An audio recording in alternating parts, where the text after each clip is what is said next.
long days, pleasant nights, and welcome to Kingslingers, a Doof Media podcast journeying through Stephen King's Dark Tower series and beyond. I am your host, Constant Reader Scott Daly, and I'm joined, as always, by the strange man appearing by the streetlight across the street who really doesn't want me to go to that spooky hotel. I call him Tony, but you know him as Matt Freeman. How's it going, Matt? How are you doing today? True horror comes from domestic existence. You're so wise, Tony. You're so wise. Yeah. Tony's way creepier in this book, actually. Mm-hmm. Can't wait to talk about that. Yeah, definitely. How am I doing? I'm doing great. Thanks for asking. This book messed with you a little bit already? It has. This is gonna be good to talk about because I think you tried to prepare me. You tried to tell me The Shining is not really what you have been led to believe by the adaptations, and I said, "Ha, Scott, I already know everything. I'm so smart." That's exactly what I said, and now here I am reaping what I've sowed. You're certainly reaping it. But yeah, we're gonna get into all that and more because this is it, Matt. We had our little thing at the beginning of last week, our little teaser, but this is officially the kickoff of season 3 of our show, and of course, we're starting with our very first book, the 1970s selection, Stephen King's The Shining. We'll be chatting all about chapters 1 through 7 of the novel today, in which we meet our 3 main players and the complex situations they'll be taking with them into the Overlook Hotel. That's putting it a little mildly, right? Yeah, just a little, yeah.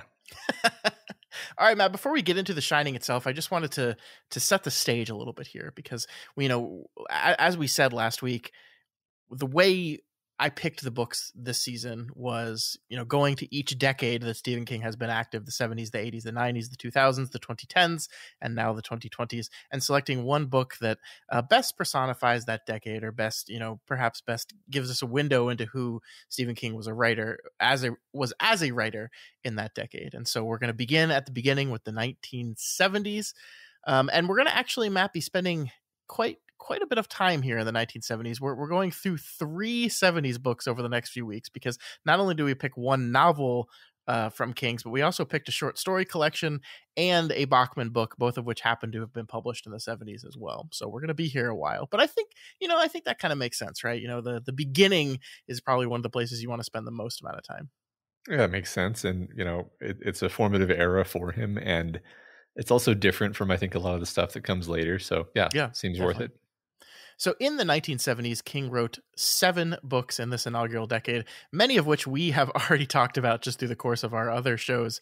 Those books are Carrie, Salem's Lot, Rage, The Stand, The Long Walk, The Dead Zone, Night Shift, and of course, the book of the moment for us, The Shining. So yeah, as you can see right here, Matt, we've already covered quite a bit of these. Carrie, Salem's Lot, The Stand. We are going to be talking about The Long Walk and Night Shift here in a bit. We have not read The Dead Zone, but we did watch that Christopher Walken movie. Yeah. Just an absurdly productive decade. It just like for the beginning of the decade, right? And his first book was published in 74, so it's not like he had the whole decade to get all these books in. That's a good point. It was more like a half decade. That's amazing. Yeah. And the 70s, oh man, I mean, I'm so excited about this because early King is so fascinating to me. There's a bunch of stuff that I think we're going to be talking about this week and in his writing structure. I think one of the things, if you go back and listen to our Carrie episode of the book club from years ago before we even started Kingslingers, one of the things we noted immediately was his use of the parenthetical mid-sentence. And this is a thing that I think Stephen King did heavily in his first few years as a writer. And we see it a lot here in The Shining. It was in Salem's Lot quite a bit as well. And I think that's a thing that's faded over time. I think he still uses it occasionally in his more recent writing, but it was definitely something he leaned on heavily early. And I just love how that's used. And I really like how it's used in this book, actually. And so that's one structural thing we're going to look out for here. I also like, this is the youngest Stephen King we're going to be talking about this season, right? This book came out in 77, and I think technically he wrote The Long Walk when he was younger, but it wasn't published until 79, I believe. But so this is very young Stephen King, and so he's going to be writing about things that all other Stephen Kings throughout the rest of the season are not going to quite be as close and intimate with as this younger version of King.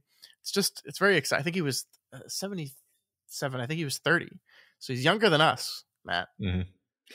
Yeah, I kind of, that's the thing I'm most excited about, because I was noticing, from this week's reading, how raw and emotional and, right under the surface all of these emotions are. Mm-hmm. And it's not that he gets less good at that over time. It's just that he does that less over time. Yeah. He becomes interested in more and different kinds of stories. But this stuff is just so touching and personal and gutting in various ways, really from the very beginning too. It's really unusual. It's really remarkable. You, like you said, you can see him stylistically experimenting still. He hasn't quite found the stylistic groove that he's going to eventually, I think, settle into. Sure.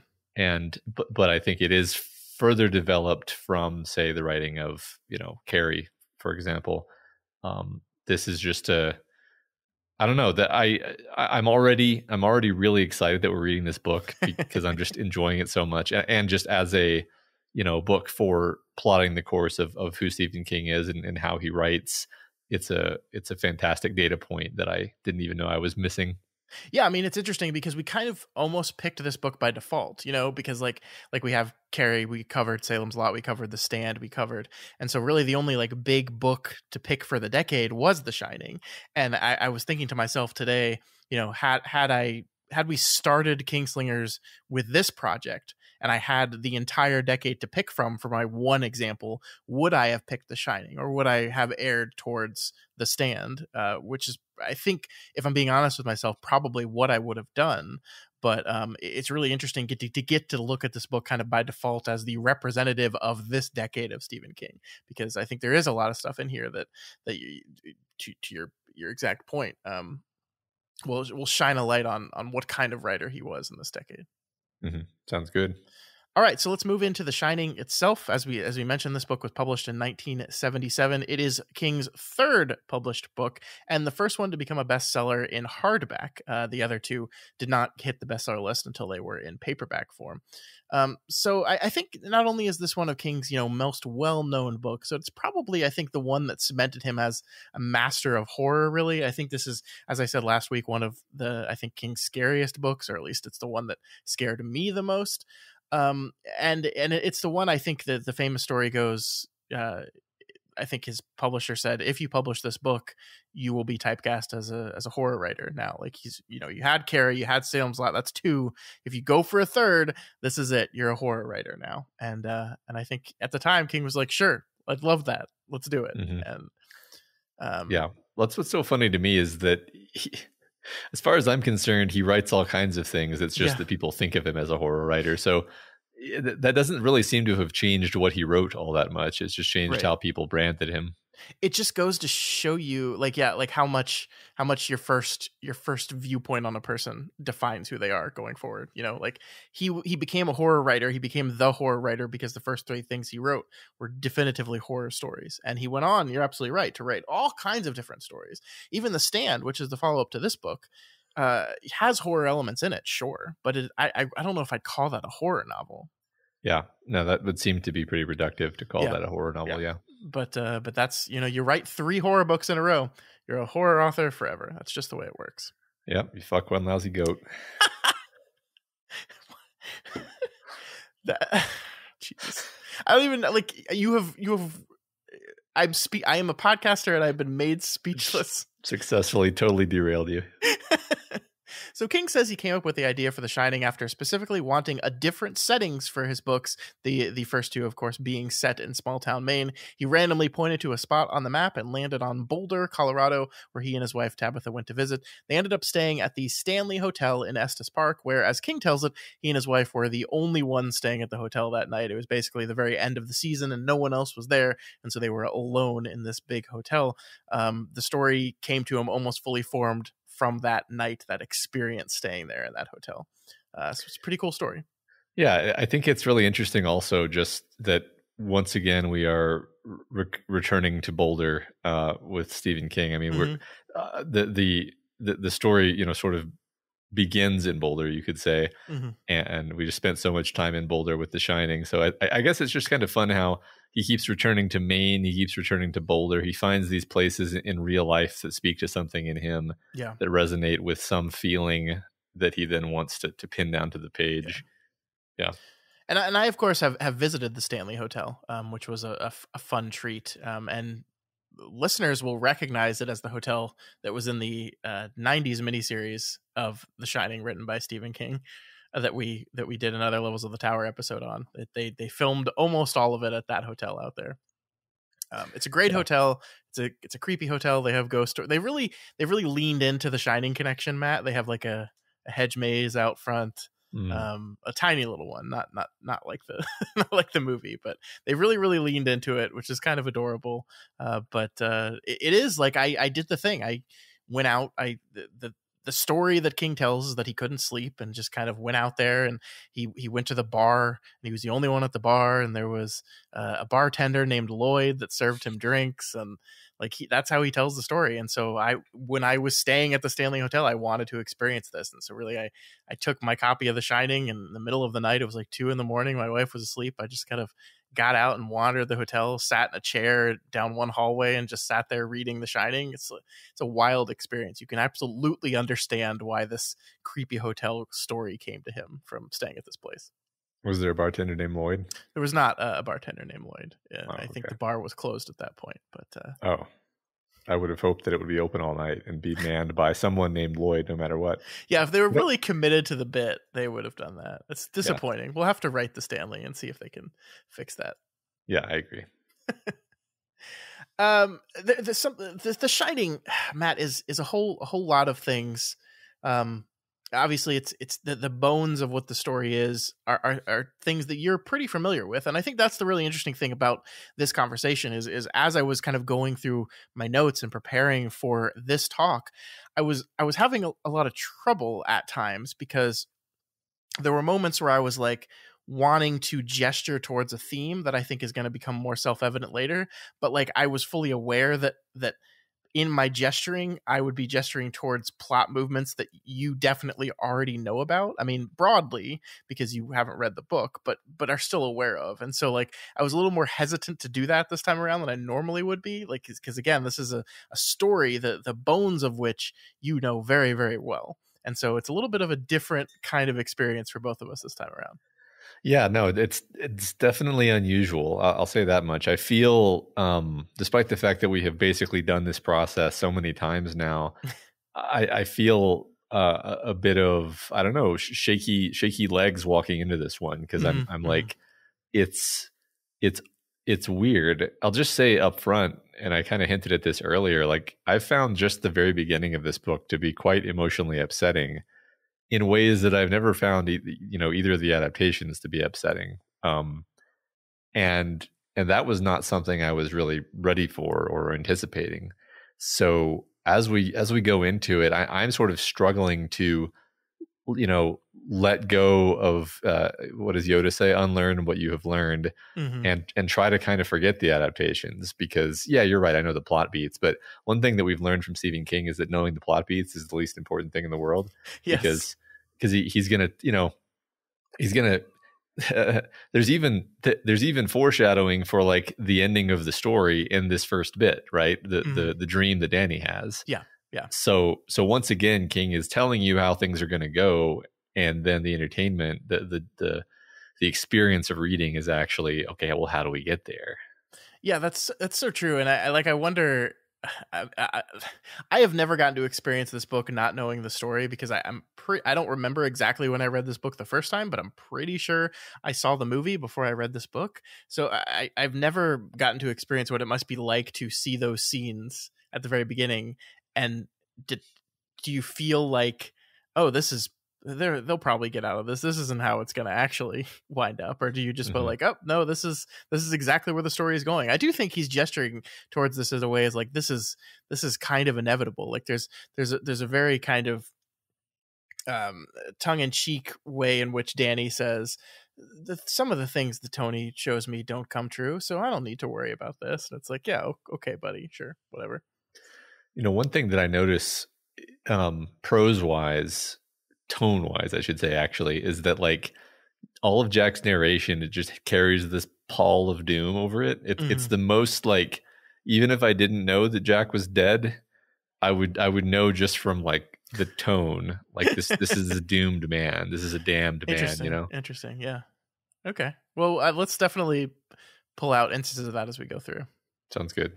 So something to note here is there was actually a prologue to the story, or in the original draft, that went into some basic details about the Overlook, some basic history of the Overlook Hotel. It ended up being removed from almost all editions. I've read somewhere that some editions have subsequently like put it back in, but since it's not most commonly found in all editions, and certainly not in the edition that I'm reading out of, we're not going to be talking about it here at the beginning. We maybe will like circle back around to it at the end of the book just to briefly mention what's in there, but not going to cover that today. Sounds good. I mean, it's not in the audiobook, which is like, once again the method by which I am consuming Sure, the sure. novel, and so yeah, I'm not prepared to talk about it. By the way, I'll just mention I really like the audiobook so far. Okay, But yeah, that's what I was going to ask. How was the performance? it's I mean, it's not a voice actor that I recognize from anything, but he really sells the pathos of these characters. And I mean, maybe I have to give at least some credit for why it emotionally affected me so much to this voice actor, because he just really sells it. It's really Nice. good. Great. I always want to go back and listen to these when you talk so glowingly about them, but I just don't ever have the time. Too much going on to read along and then also listen along at the same time. Sure. All right, Matt, as always, this book begins with some quotes. And as always, we're going to spend a little bit of time talking about the quotes before we get into the chapters, because I think it's always really interesting. Stephen King puts these things in, and it's kind of always interesting to pick at them and see maybe what he was trying to do, or what we took away from the quotes that start these things. All right.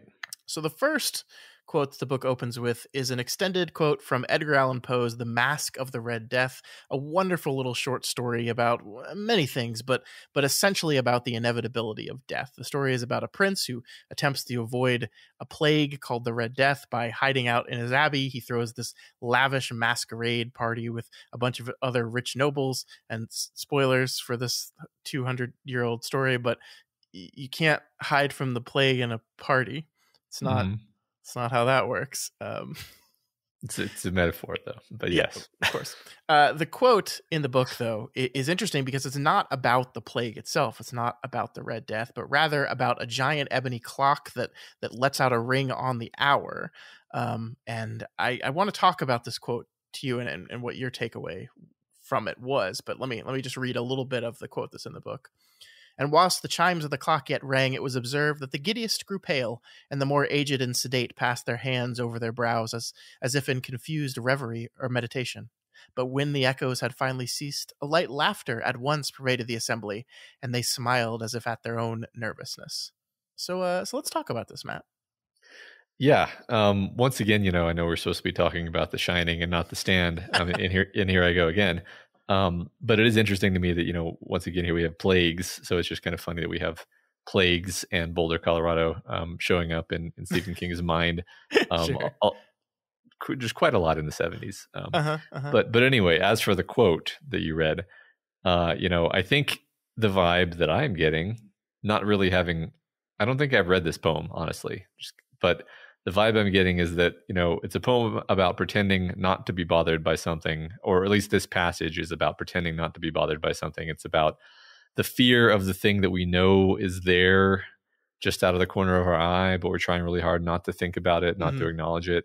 The most obvious referent in this book, as far as we've come, is Jack's alcoholism and the way in which this factor creates this invisible and unspoken tension in the marriage and in Jack's life.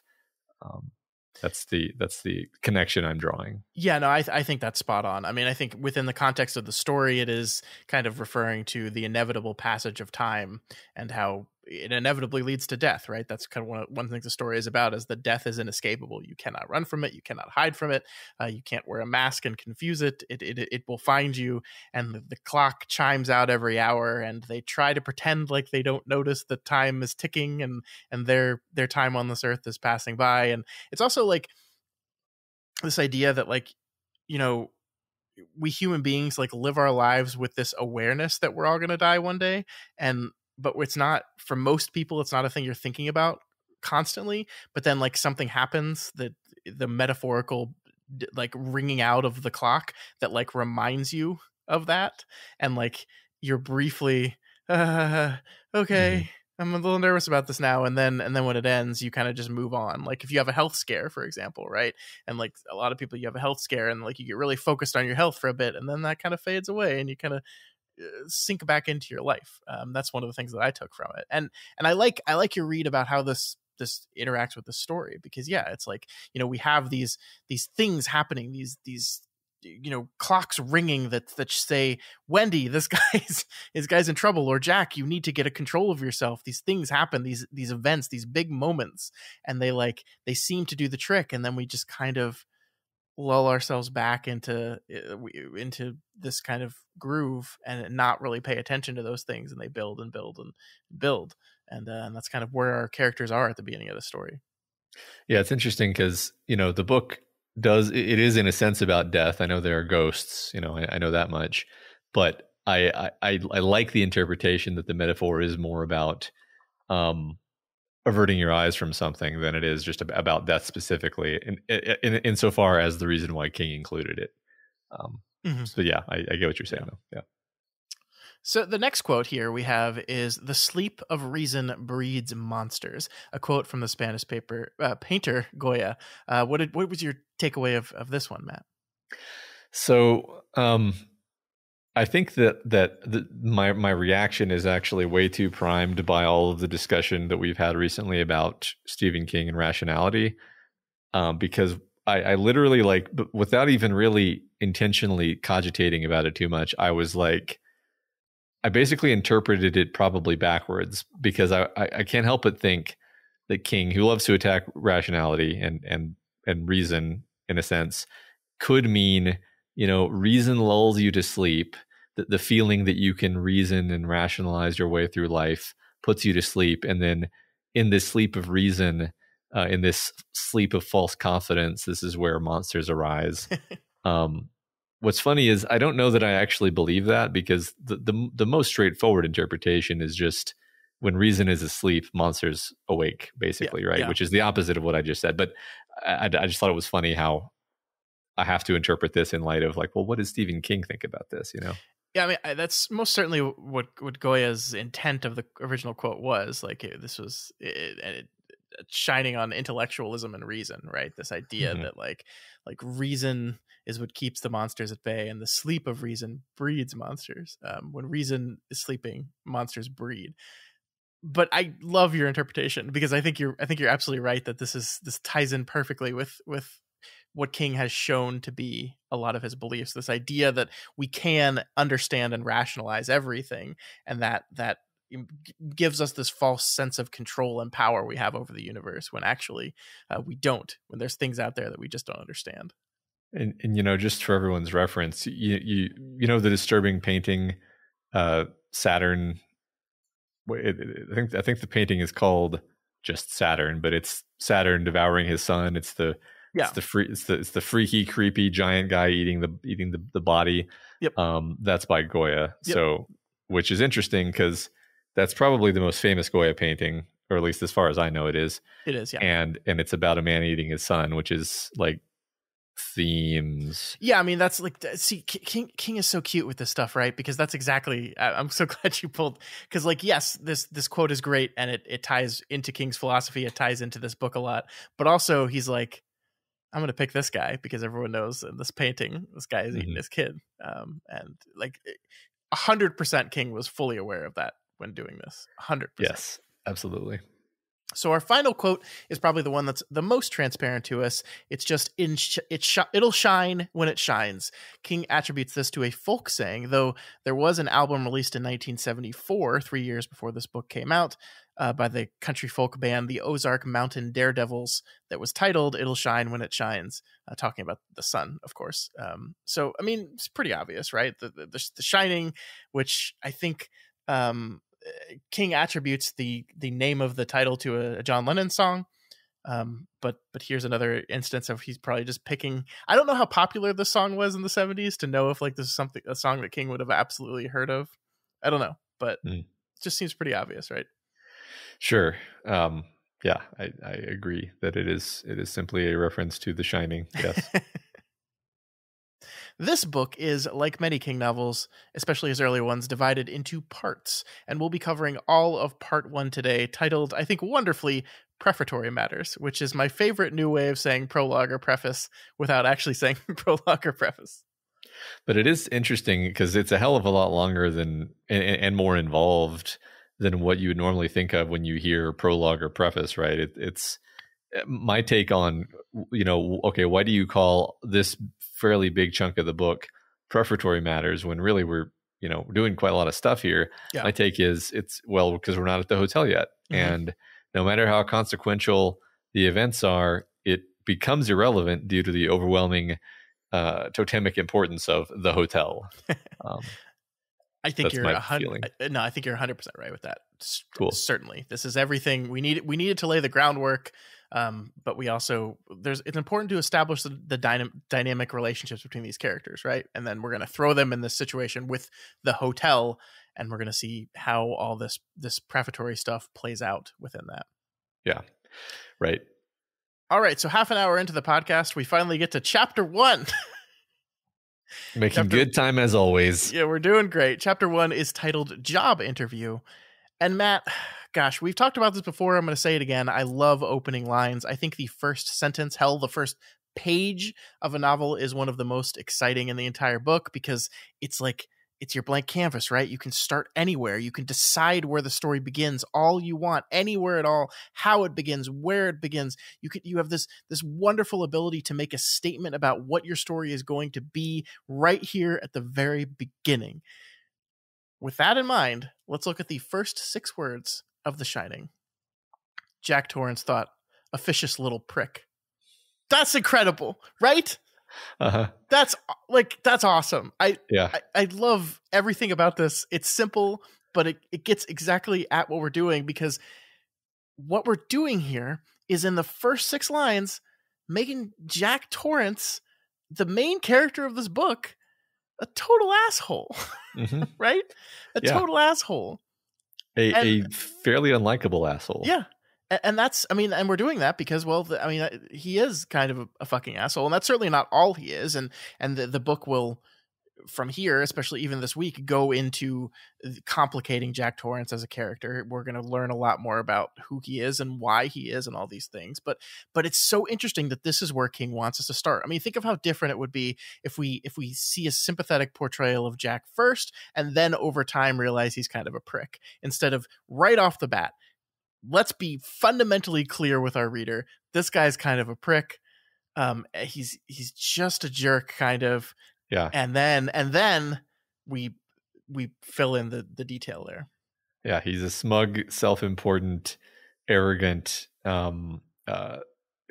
He sucks. Yeah. It's truly remarkable how much sympathy and connection King is able to build with this character by the end of this week's reading, given the starting point. Yeah. And like, given the fact that at no point does he really pull back and, show us that Jack actually reads books to the sick children at the children's hospital.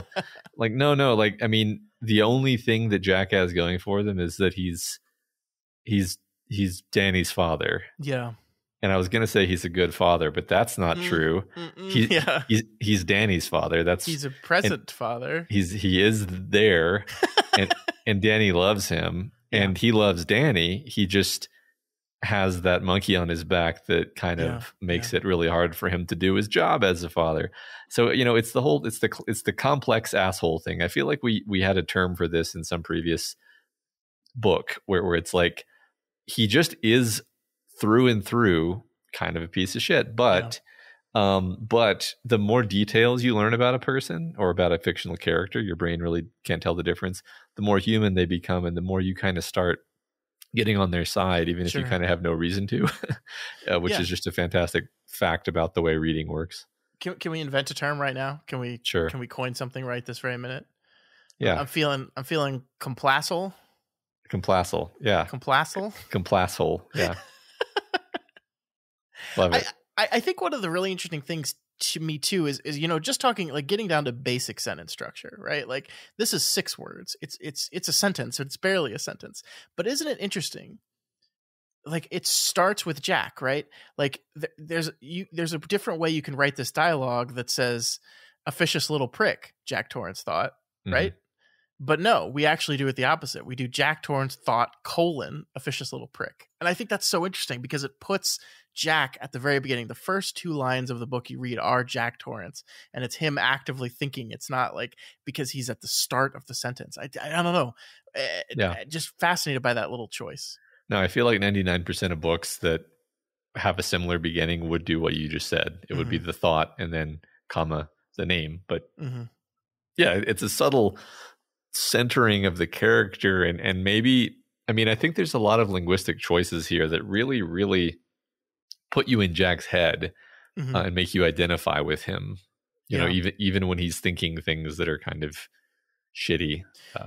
Yeah, because I feel like, I mean, and this is just the basics of writing, but like, thought Jack Torrance just feels a tad more passive than this is Jack Torrance thought. This is what he's thinking. This is what he's doing. He's thinking right now, and it's just like, it's much more active. It's much more now. It's much more immediately sucking you in and getting to understand who this person is actively. Yeah, it's about as active as you can get without being, present tense. Yeah. So we learn here that Jack is in the middle of an interview with the officious little prick himself, Stuart Ullman, manager of the Overlook Hotel. Jack is interviewing for the winter caretaker job, and it feels weird that I'm even like saying these parts of the story, Matt, because like we all everyone in the world knows this little beat. But Jack. Jack has an attitude about this whole thing, right? We over and over again, we get this beat of him shining his PR smile as big as he possibly can, but he's just seems to be pissed off and put out about this whole process. Yeah. I mean, once again, he's extremely unlikable here. He thinks he's too good and too smart for this. And that's the thing, is like, we've seen nothing from him that indicates that he actually is, better than this job, but it's pricking at his pride. Actually, there's going to be a lot this week that we're going to reference Jack Torrance's pride. I think he's only vaguely aware that his pride is actually something close to his central flaw, actually. It's yes and no, because I mean, there's that moment later in the chapters where he says, like, right out, my pride is all I have left. But I guess you're right that he doesn't necessarily view that as a bad thing. Like, he's like, I have my pride, and that's the only thing I got going for me. So it's the only thing I'm going to listen to. Yes. I mean, I personally, maybe this is like my personal, bias as a reader and as a person, but I see that kind of pride as being a purely negative thing, because it's a sort of story that he's telling himself about about what he's deserved and what his place in the world is, and how, things aren't fair and all of these things. That's kind of what he means when he says pride. Yeah. It's because it's not like he has pride in his work as a writer. Like, that's not what he means when he says pride. What he means by pride is like my sort of masculine image of myself as the paterfamilias. Yeah. Which he's not even good at, right? So like like I don't know. I just think it's interesting. I think we're going to have a lot of time actually over the weeks to dig into this concept of pride, but I just want to put a pin in that for now. Yeah. No, that's great. That's great. Man, I just want to say here at the jump, we have taken what is basically 2 months off from reading and talking about Stephen King, right? Because we finished The Stand early in November, and then we had more episodes about the movies that we talked about, and then we took our time off. And I did not realize how much I missed King's writing over that time we took off until opening this book and reading just these first few pages. There's something so immediately captivating about this opening scene. Like the way King lays everything out, the way King describes Jack, catching up on these incredibly observant details about some things, like the state of Stuart Ullman's desk, for example. Like, he's super into the details of, like, obviously it's showing Ullman as this very meticulous person. Everything goes everywhere. I love the detail of both sides of the in and out tray were empty. Like nobody has a clean in and out tray in the world, but Stuart Ullman does. That's the type of person he is. So he's like hyper focused on these details, but like can't seem to be paying attention to what Ullman is actually saying. He keeps like lapsing into not paying attention or losing focus, or thinking he smells his cologne and thinks about a stupid 60s cologne commercial instead of focusing on the interview he's in. I think my main point here is just like King is really fucking good at this, and I really missed it. I didn't even realize how much I missed it until just cracking this book open. Yeah, the immersiveness, I guess you could say. I mean, yeah. The book we just talked about for book club, it was great, and it was one of these books where the first thing out of their mouth is like, "Oh, the prose is just so beautiful." And I'm not saying that was a bad book. I'm not meaning to like broadside the book we just read, but what I do want to say is like that book didn't suck you in 1/10 as hard as the beginning of this book sucks you in. And it's like, it's not that the prose is beautiful, it's that the prose is just like so, like effective. I said a minute ago, effective. It identifies you with Jack's point of view so quickly that within a page, you're like, as you're reading, you're like, I am Jack, right? Like you just are in the scene, which it is really good. I mean, I hope we spend a lot of time. I hope we spend more time than usual talking about the prose, because I found it to be remarkably effective, even for King, who I think is generally good at this thing. Yeah. And I mean, it's really fascinating to me, because like I think one of the complaints we had about Salem's Lot, the book that came out before this, was that remarkably well written book, but a book in which a lot of the characters felt kind of flat a little bit. I mean, like I really enjoy that book, but there's some characters in that thing that are just like, who are you? What do you do? Like, Ben, our protagonist of that book, was just not one of my favorite King characters, certainly.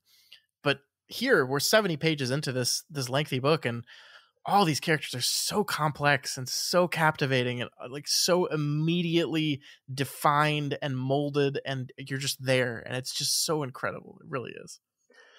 Yeah, absolutely. I think one fun thing that I'm kind of looking forward to is just the fact that we're really going to be focusing on these three characters, right, for the whole book. I mean, I know there's other characters here and there, but it excites me actually to know that we're going to be focusing so intensely on a small number of characters. Yeah, well, and it's kind of almost King playing in hard mode too, right? Like, because one of the things he's the best at is taking one-off characters and hyper characterizing them in a short, incredibly captivating sequence of pages, and then they go off and never join the book again. But you're like, wow, that was cool. And you kind of by definition can't do that here.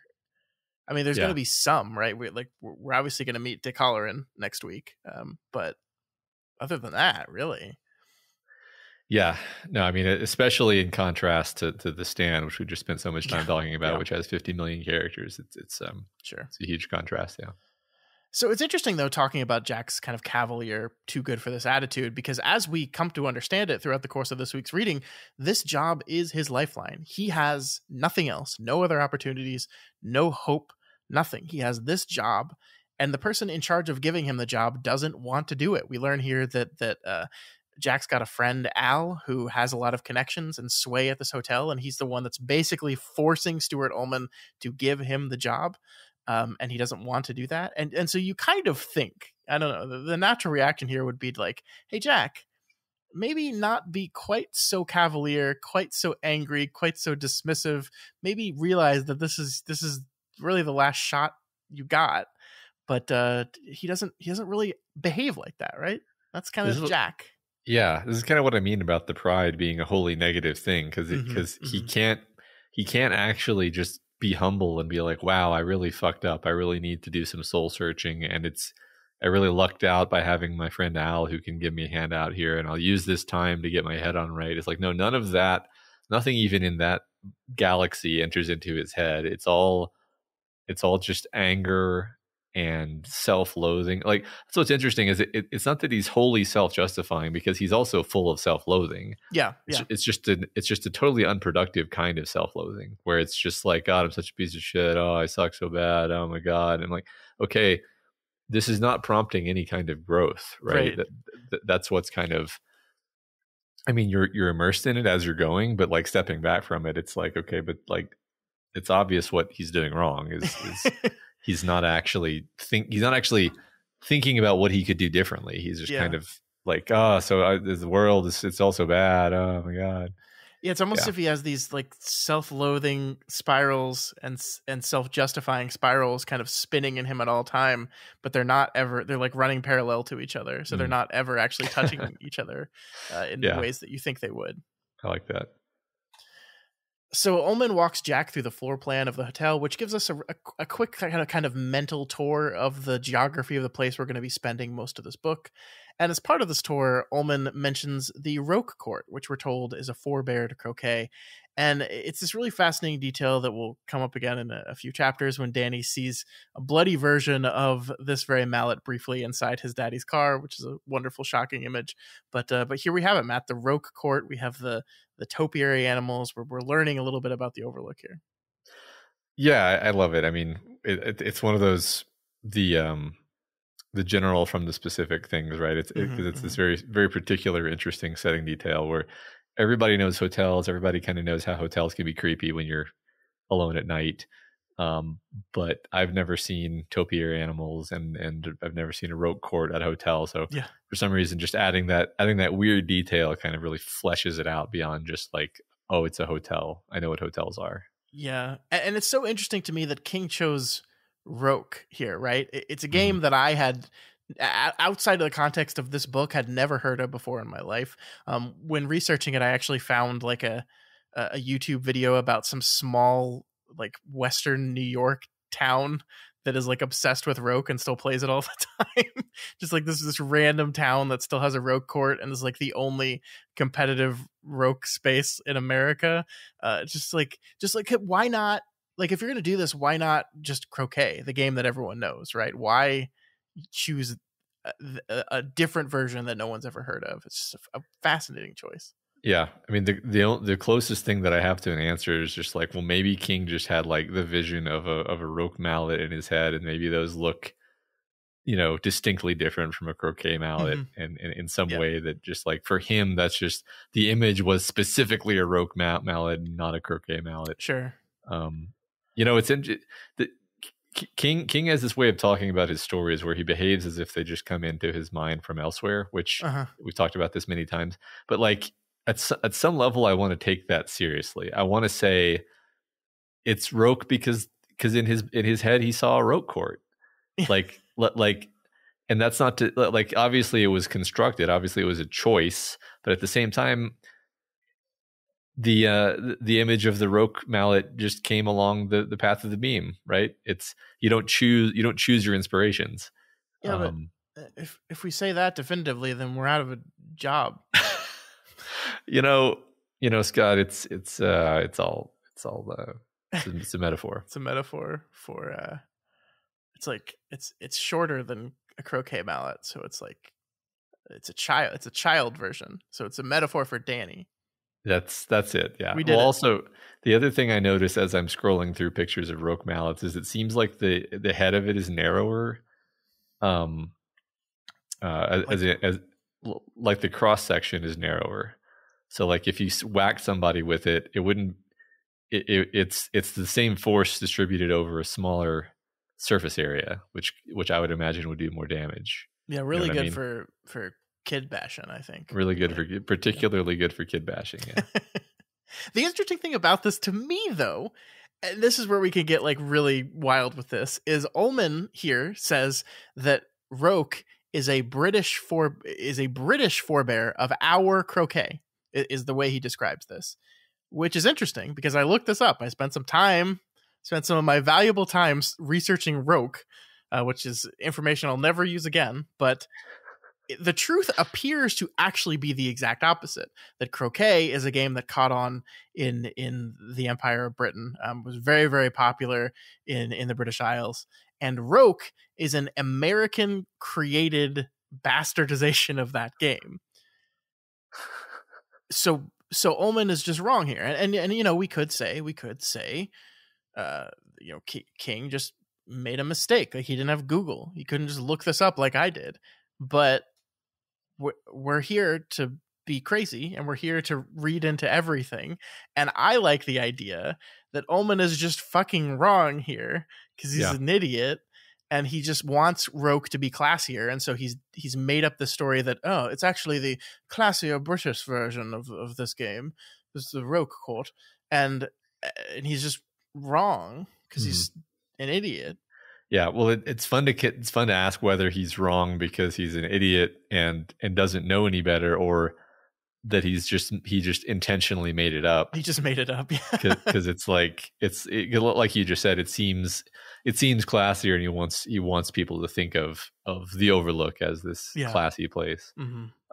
I enjoy this, and what's funny is I would have just taken it at face value if you hadn't told me that it was wrong. But yeah, I mean, I always did too. It was only looking it up for the very first time here that I was like, wait a minute. Everything that I've read says Roke is an American game, not a British, certainly not a forebear to croquet. Yeah. So interesting. Definitely the case that it's Ullman is wrong and not Stephen King, though. Well, we have to play it that way, right? We have to. Author's a genius.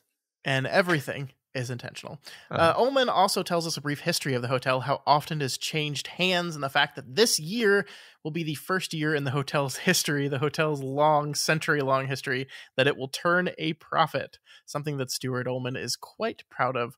Then he tells the story of the first caretaker under his reign, a man named Delbert Grady, who, he got cabin fever, and he murdered his wife and his children. It's not foreshadowing. Don't worry about it. Yeah, it's not an ominous note at the beginning of the story that's setting you up to understand what might happen in this scenario that this character and his family is about to get into. Yeah. I love this quote here. I made a mistake. I admit it freely. The man was a drunk. Jack felt a slow, hot grin, the total antithesis of the toothy PR grin, stretch across his mouth. Is that it? I'm surprised Al didn't tell you. I've retired. Like, I love he's had this PR grin, this fake smile he's been putting on, and Ullman just attacks him right where he lives, right? And that fake grin goes away into this horrible, awful grimace. Like, there's a movie that came out this year called Smile, and it's just like the monster or whatever just has this horrible, horrible grimace on their face, and that's what I immediately thought of. Just awful. Yeah, I love once again the description of the slow hot grin. It's just a great. I've never heard that description elsewhere, and yet it is such a great description of a kind of grin that I can easily picture, and I can understand immediately that this nerve has been struck, and that now he is in a totally different emotional state. You're so right, because what is the word hot actually doing in that sentence, right? Like, how is a grin hot? And yet you read a slow, hot grin stretched across his mouth, and you got it. You're there. Yeah, I think the thing is, it is genius, actually, because I would never, ever, ever choose to word it that way. But like what it does is it's like he's angry. Yeah. There's heat in his body. There's heat in his face. It's a sensation. It gives you a sensation. Totally. And it's the right sensation. It's just sort of almost like, why would you do it that way? It's like, well, totally. Because it worked, didn't it? It worked perfectly. I love, though, how cavalier and dismissive Jack is of the Delbert Grady story. Like, it's one thing to like be kind of dismissive and arrogant about the whole interview, but he gets told this horrible cabin fever story. And he's just like immediately like, whatever. I mean, he calls Mr. Ullman officious, right? And that certainly seems like it's true, but he comes off as really kind of pretentious in this moment, right? He basically says, your problem was that you hired a big dummy to do this job. And I'm actually a super smarty smart who, instead of murdering my wife, I will just read novels and then I'll be fine because I'm a smart. So you don't have to worry about this. Isn't it great? I mean, I maybe I'm reaching here, but the fact that we begin the book with officious little prick, and it's like, I wouldn't like, Jack isn't officious per se, but he is a huge stuck up son of a bitch. Yeah, he's definitely a prick. He's definitely a prick, and like, one could imagine that if they were on opposite sides of the desk, I can imagine calling Jack officious, like because he's egotistical and self-important in that way. Sure. That would, I think, be obnoxious, actually. Yeah. I mean, Um, like the idea that like someone tells you the story of the first person we hired to do your job lost his mind and murdered his entire family.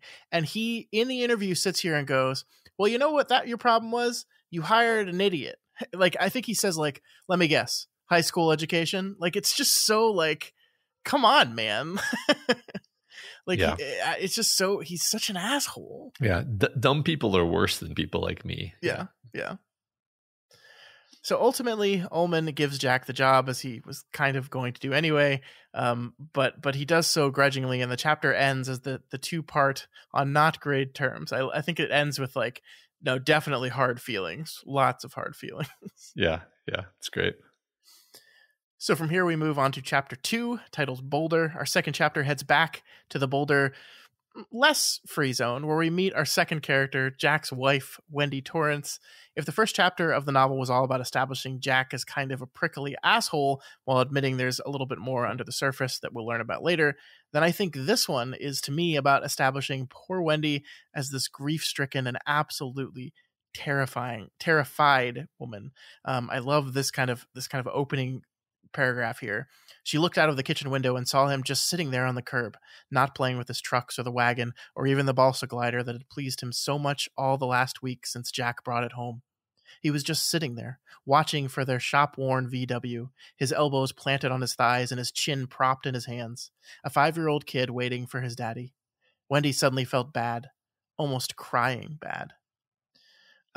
So like the immediate introduction of this woman as a woman kind of just like on the ropes, right? On her last leg. She's barely holding on. She's barely keeping it together. She's desperately trying to keep this family together and is kind of losing ground, right? And it's such a contrast to the confident, overly confident, self-assured, I'm better than all this, I know everything Jack Torrance we saw last chapter.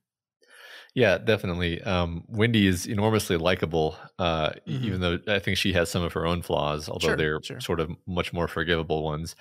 The treatment of Wendy and Jack, these two characters so far, has been incredibly realistic and unflinching in its view into psychology, and especially the psychology of a dissolving marriage.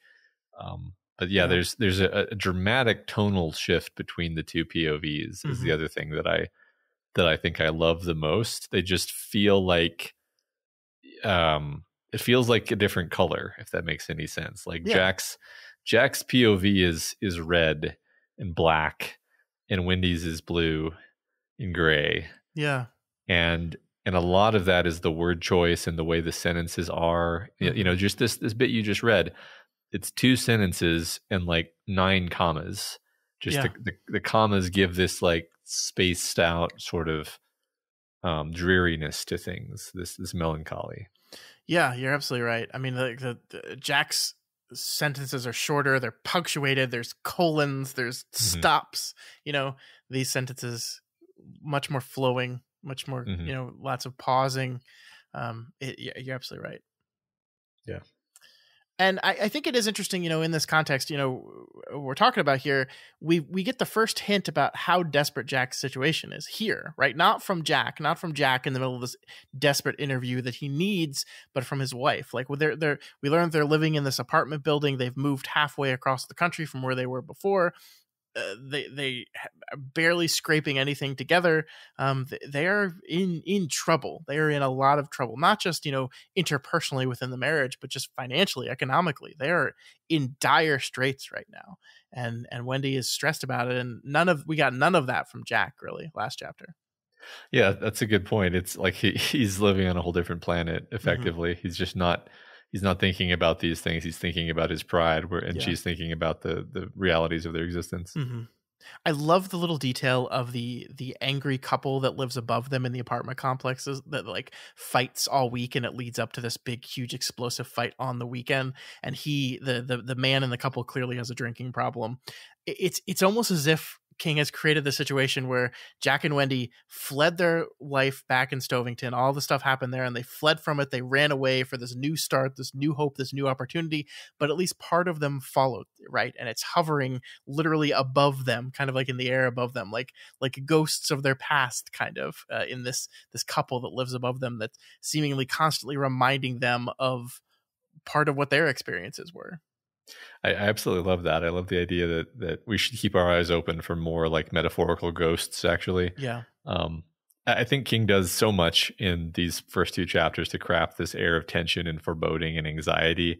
There's doom in the air. There's this dark pall hanging over everything. Mm-hmm. And that the thing you just described is like, yeah, literally there's a dark pall hanging over them. There's a manifestation of their own anxieties hanging above them.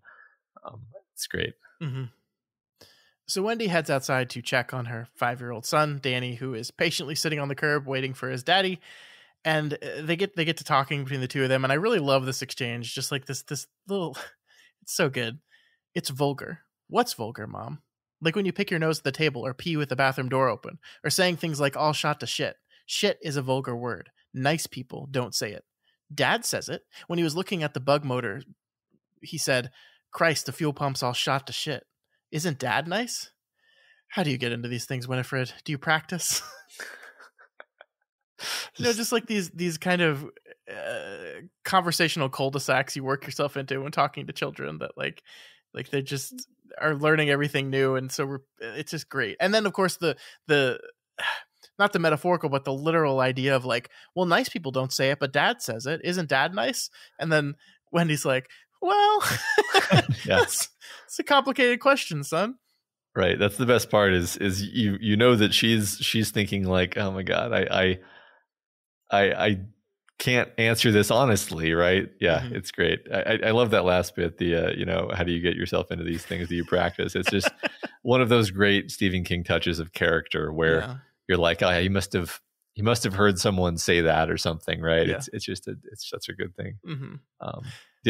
The other thing about this passage, is this is a good example of Danny and the way Danny speaks. Mm-hmm. And I just I have like my youngest is 6. So my kids are all pretty, they were 5 recently. So I spent about 4 seconds thinking to myself, Danny's a little bit too articulate for a 5-year-old. And then I just concluded that was kind of the point, because he is kind of this like ethereal being who is more mature than his years. And that was, sure. and then I was fine with it. I mean, it's interesting because I think, King dedicates this book at the very beginning to Joe Hill King, his son. Mm-hmm. And I think Joe Hill was 5 when this book came out, but that means, probably he was 3 or 4 when he was actually writing it. And so perhaps he just like wasn't quite there with how a 5-year-old sounds. Now he has an older daughter, so like he had a 5-year-old at the time. He knew how 5-year-olds talk. But no, I think you're absolutely right that like the point of Danny is that he's not quite your normal 5-year-old. Yeah, and then just, I mean, if someone meticulously wrote out like the speech idioms and mispronunciations of a 5-year-old into text, then it would actually be really distracting. Sure. And so like, I think this is one of those things where the author just correctly decides like, no, I'm just going to have him talk kind of like a normal person, maybe with simpler word choice. Mm-hmm. And it's going to be fine. Sure. So from here, we learn about the incident that got Jack fired from his job at Stovington. Apparently, a kid displeased with being cut from the debate team decided to slash Jack's tires, and Jack beat the shit out of him.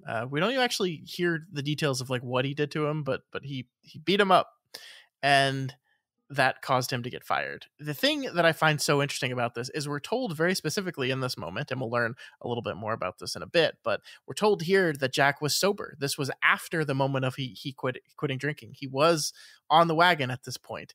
And so it really is an interesting choice here, because it brings up kind of 2 conflict inflection points for Jack, right? He has his problem with alcoholism, but he also has a problem with his temper. And it's not that these things aren't related. Definitely they are, but they're not entirely related, right? Like this was like just think how different the story would be if this had been a Jack falls off the wagon moment and that's what caused it. No, this is his temper. This is specific to Jack's temper and losing his temper. Yeah, no, I agree that that's incredibly important. Actually, I'm going to save up some of my talking about that concept for a Sure. little bit later when I think it comes up again. Yeah. For now, just kind of story beat related, I wanted to point out how I kind of love that the story takes pains to dance around exactly what happened with this kid. Because for me anyway, it actually leaves me with even more of a feeling of tension, where like the actual details of what happened are dragged out. And we never really get all of them, but that strikes me as very King, right? Like he tosses us a sketch, he kind of spoils it for us in a sense, and then gradually over the course of the rest of the pages, we get a more fleshed out sense of what actually happened. And he teases us though, I really like how that's played, because it adds to this sense of tension and foreboding around like everything in the story.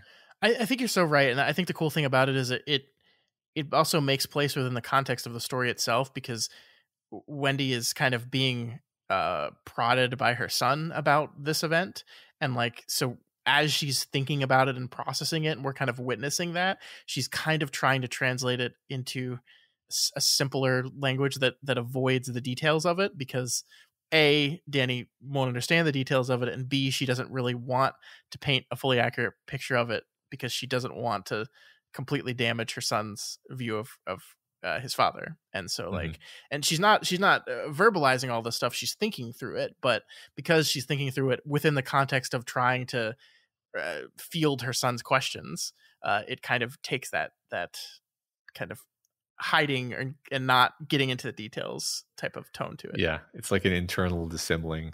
Yeah, but I mean, what's fun for us though, from this perspective, is we know that Danny has enough of a like psychic impression of what has happened that he kind of gets it basically, but he wants like a grown up to just verbalize like, okay, but like what actually happened, like in English though. And it's great.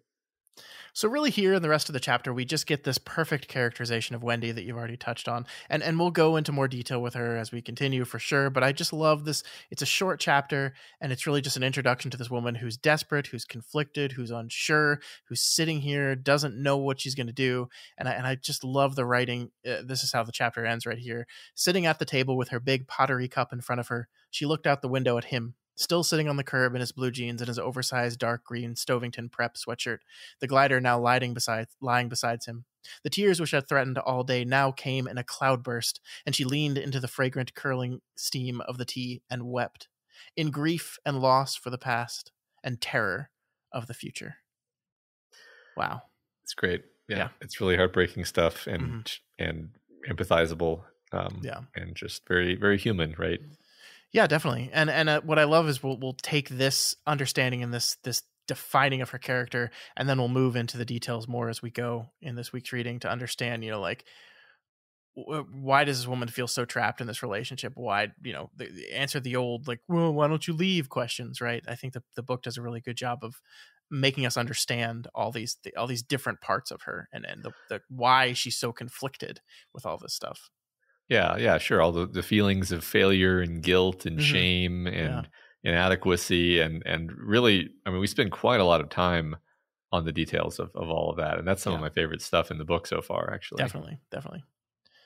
All right, so we move on to chapter 3, titled Watson, who we meet a perfect King character in Watson, the maintenance guy. So we're back with Jack as he takes a tour of the basement with Watson. And like before, Jack really isn't focused on the job at hand. He's not really listening to what he's being told. And instead, the phrase "lost your temper" is kind of whipping around in his head. This is a phrase that Ullman used against him when he was describing what Jack did, the incident that Jack had at Stovington. And this is causing him to flash back to a moment that he hurt Danny, which we'll get into a bit.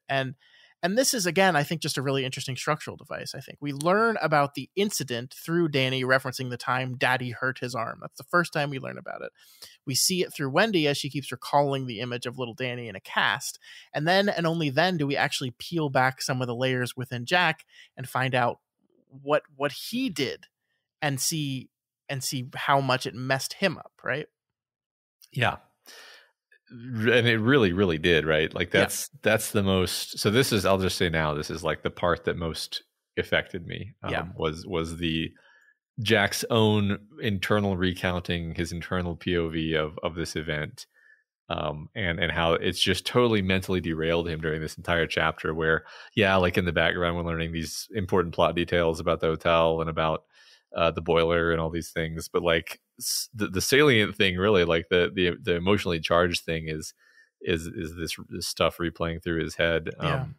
I don't think King would have used the word triggered in 1977, but like Jack is absolutely triggered out of his mind here. Like Yeah. he's practically having flashbacks just due to this relatively mild, relatively innocuous kind of reminder of his mistakes and the choices he's made in his life that have led here. Yeah. And it gets him in this totally upset and agitated state. And it really just gives us a sense of how raw and fresh and unhealed these wounds are for him.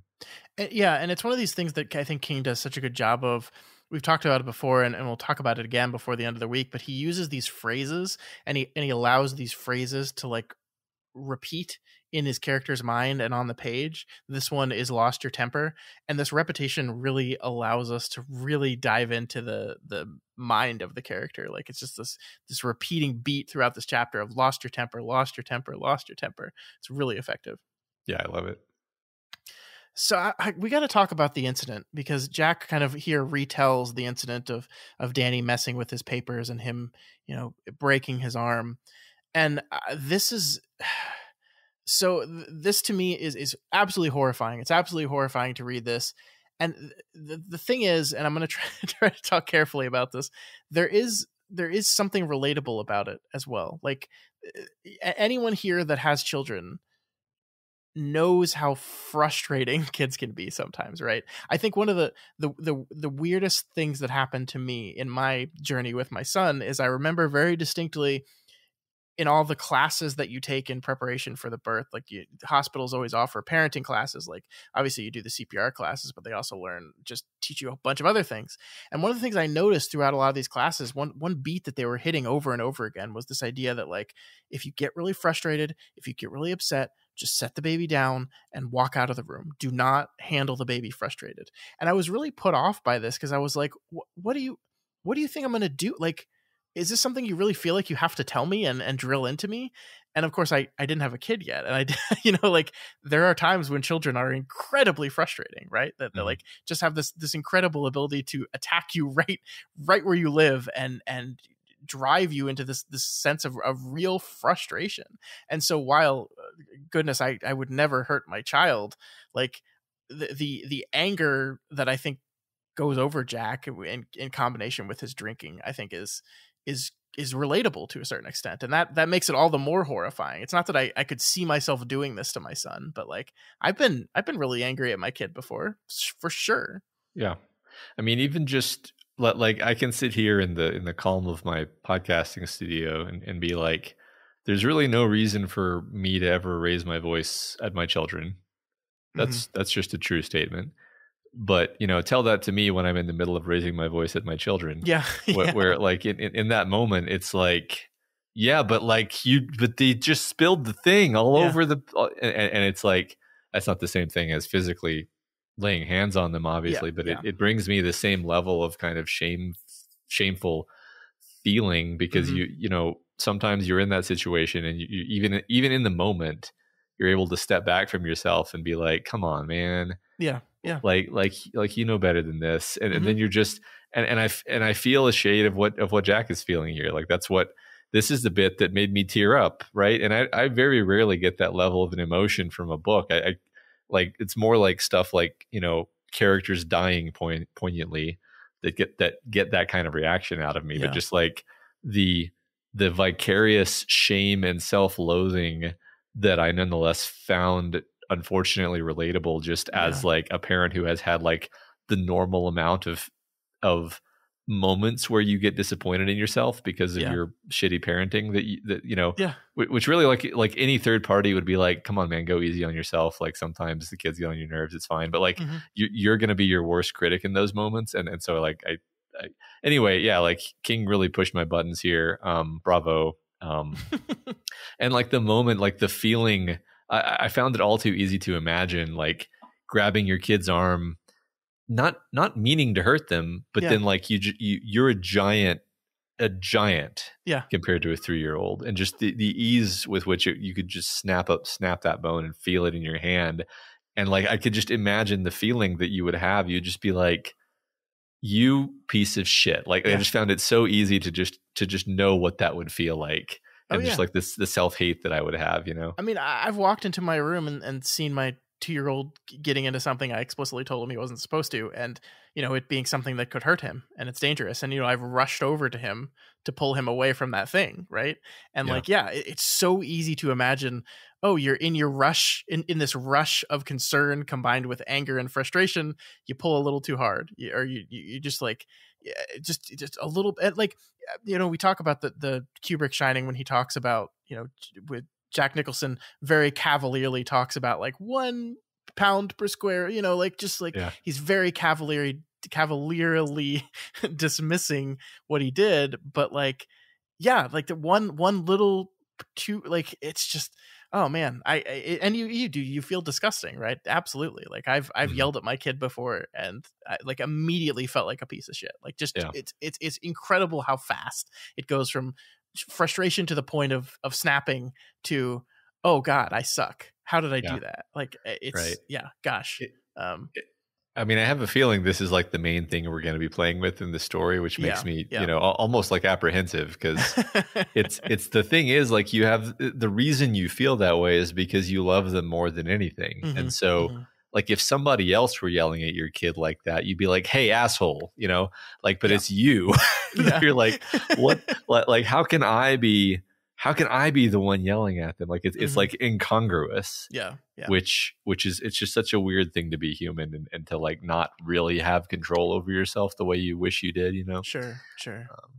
Yeah, I mean, it's wild. And I think this gets to what I kind of wanted, one of the big things I wanted to talk to you about this week, which is this idea of like Jack Torrance and Stephen King, and how these two people / characters, relate to each other. Because I think it's very easy to look at this character of Jack Torrance and say, this is clearly a writer's insert. Stephen King is writing himself here, especially knowing what we know about King and his struggle with alcoholism.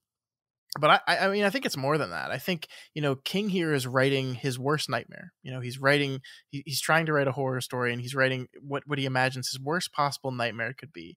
And I think he's writing a version of himself that he is terrified he might actually be, right? You got a guy who's a drunk. You got a guy, I think one thing we haven't talked about Jack Torrance very much is that he's a writer. He's ostensibly a writer, right? He's had a few short stories published, and he's got a novel he's been working on for 7 years that he's now turning into a play.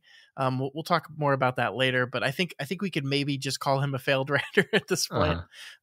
He hasn't had a lot of success in that. He's a temperamental asshole with a superiority complex, and he's someone that has abused and hurt his son. And so to me, this seems like if you're trying to draw a picture of Stephen King that is the least charitable and the most terrifying of who am I? Am I actually possibly this person? I think that's Jack Torrance. And it's a really fascinating idea, because I think we've talked before about how King has said that he didn't know that he was an alcoholic when he was writing Jack Torrance and his alcoholism. And it's like, how can you not? I believe, I actually believe him when he says that, right? I believe him that like the wild thing about the way your brain works is you can externalize that and push that on something else.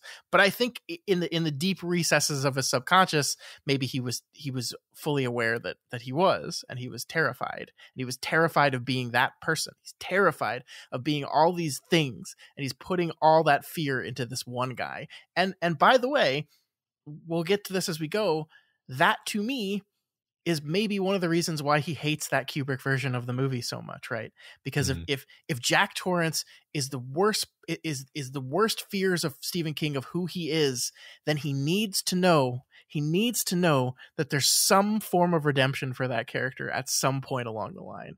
Because if there's not, that's the most terrifying thing, that like maybe I am all these things, but maybe it's not too late to get out of them.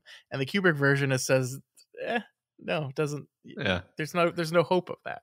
No, he's just the monster in the film. Mm-hmm. I mean, Yep. he is the slasher creature in that film. Yeah. And there's no redemption there. Yeah, no, I really love everything you just said. Like the idea that Jack is like the worst thoughts and impulses that King has. I think, to harken back to what we were saying a minute ago about the I think what you said is like he has this like self-justification and self-loathing. It's like King has, I think, somewhat, it just seems evident from the fact that he seems to be a decent dude in real life, that he has whatever problems King has had in his life, he does have some level of self-awareness and accountability. Yeah. And he like desire to fix the problems that exist in his life. And that is like the thread that is missing from Jack Torrance that is present in Stephen King. And so you could ask, like, well, maybe this is, yeah, no, I think what you just said, like this is what King fears that he could become if he didn't have that impulse in himself. Yeah. Oh my gosh. Yeah, and just I don't want to psychoanalyze him too much, but we talked about this many times that King is a man who had no father. His father abandoned their family when he was very young, and so this idea that like this central idea, the central question of, am I a bad father, and personifying that in the character of Jack is really interesting to me. Yeah, I agree totally. So enough about boring character stuff. Let's talk about plot, Matt, because we got some plot here.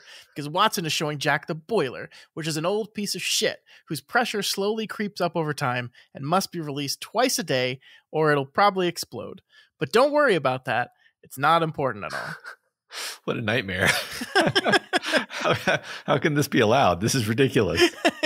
What if Jack just forgets like twice a day? Oh my God. Yeah. Anyway.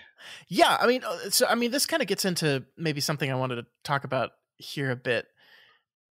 The hotel, and I think we'll get more when we actually get to it, but like, what is the hotel? Like what is, like, metaphorically, what does the hotel stand for? And I kind of want to hold off on that conversation, but this kind of lays the groundwork. We have this idea of this thing sitting at the core of it that, if not released constantly, will eventually build up and explode, right? That is the perfect groundwork for the building of a metaphor, I think.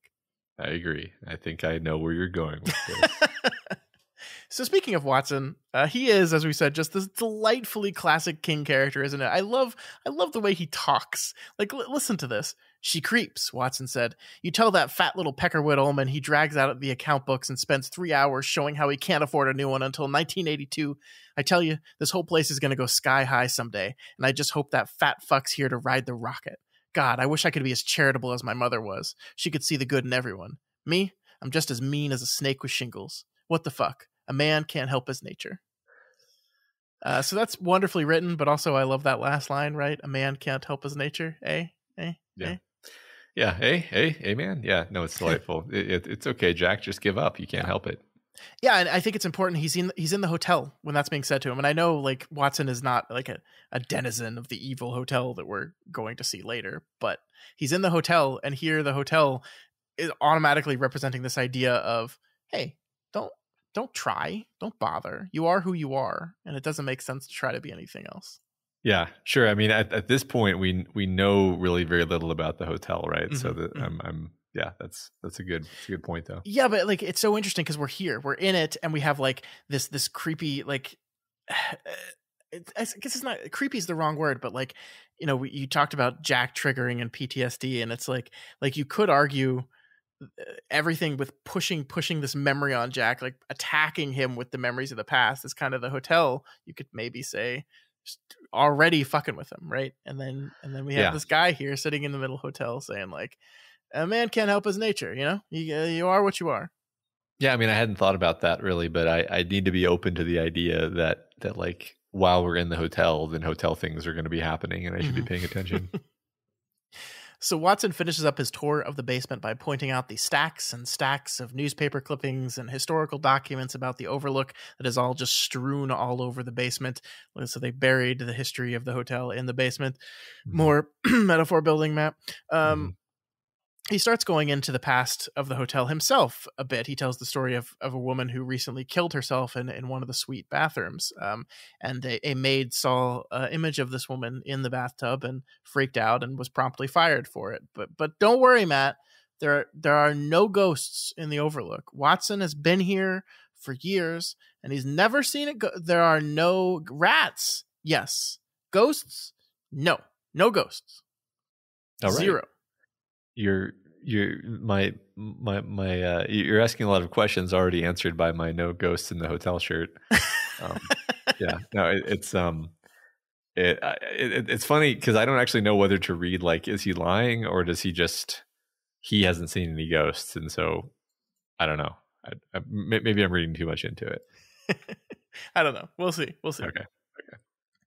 So here's what the chapter ends on. He thought of Grady, locked in by the soft, implacable snow, going quietly berserk and committing his atrocity. Did they scream, he wondered? Poor Grady, feeling it close in on him, even him more every day, and knowing at last that for him spring would never come. He shouldn't have been here, and he shouldn't have lost his temper. As he followed Watson through the door, the words echoed back to him like a knell, accompanied by a sharp, snap-like breaking of pencil lead. Dear God, he could use a drink, or 1,000 of them. Isn't that great? Isn't that so great? Uh-huh. Isn't it great that he thinks back about the thing Grady did and leaves it saying, poor Grady. Yeah. Poor Grady. Poor Grady. And then like, oh, well, I won't make the same mistake. God, I could use a drink to deal with the horrible guilt that I feel. Yeah, I won't make the same mistake. Hears the noise of his son's bone break again as he pleads for another drink. Yeah, it's like that his superiority and you're right, his pride doesn't allow him to see that he is set up like that Delbert Grady is literally constructed by Stephen King to be Jack, like to be a version of Jack that failed already. And like, he's a perfect example of what to avoid Jack, and Jack can't see it because his pride, he feels like he's better than this person.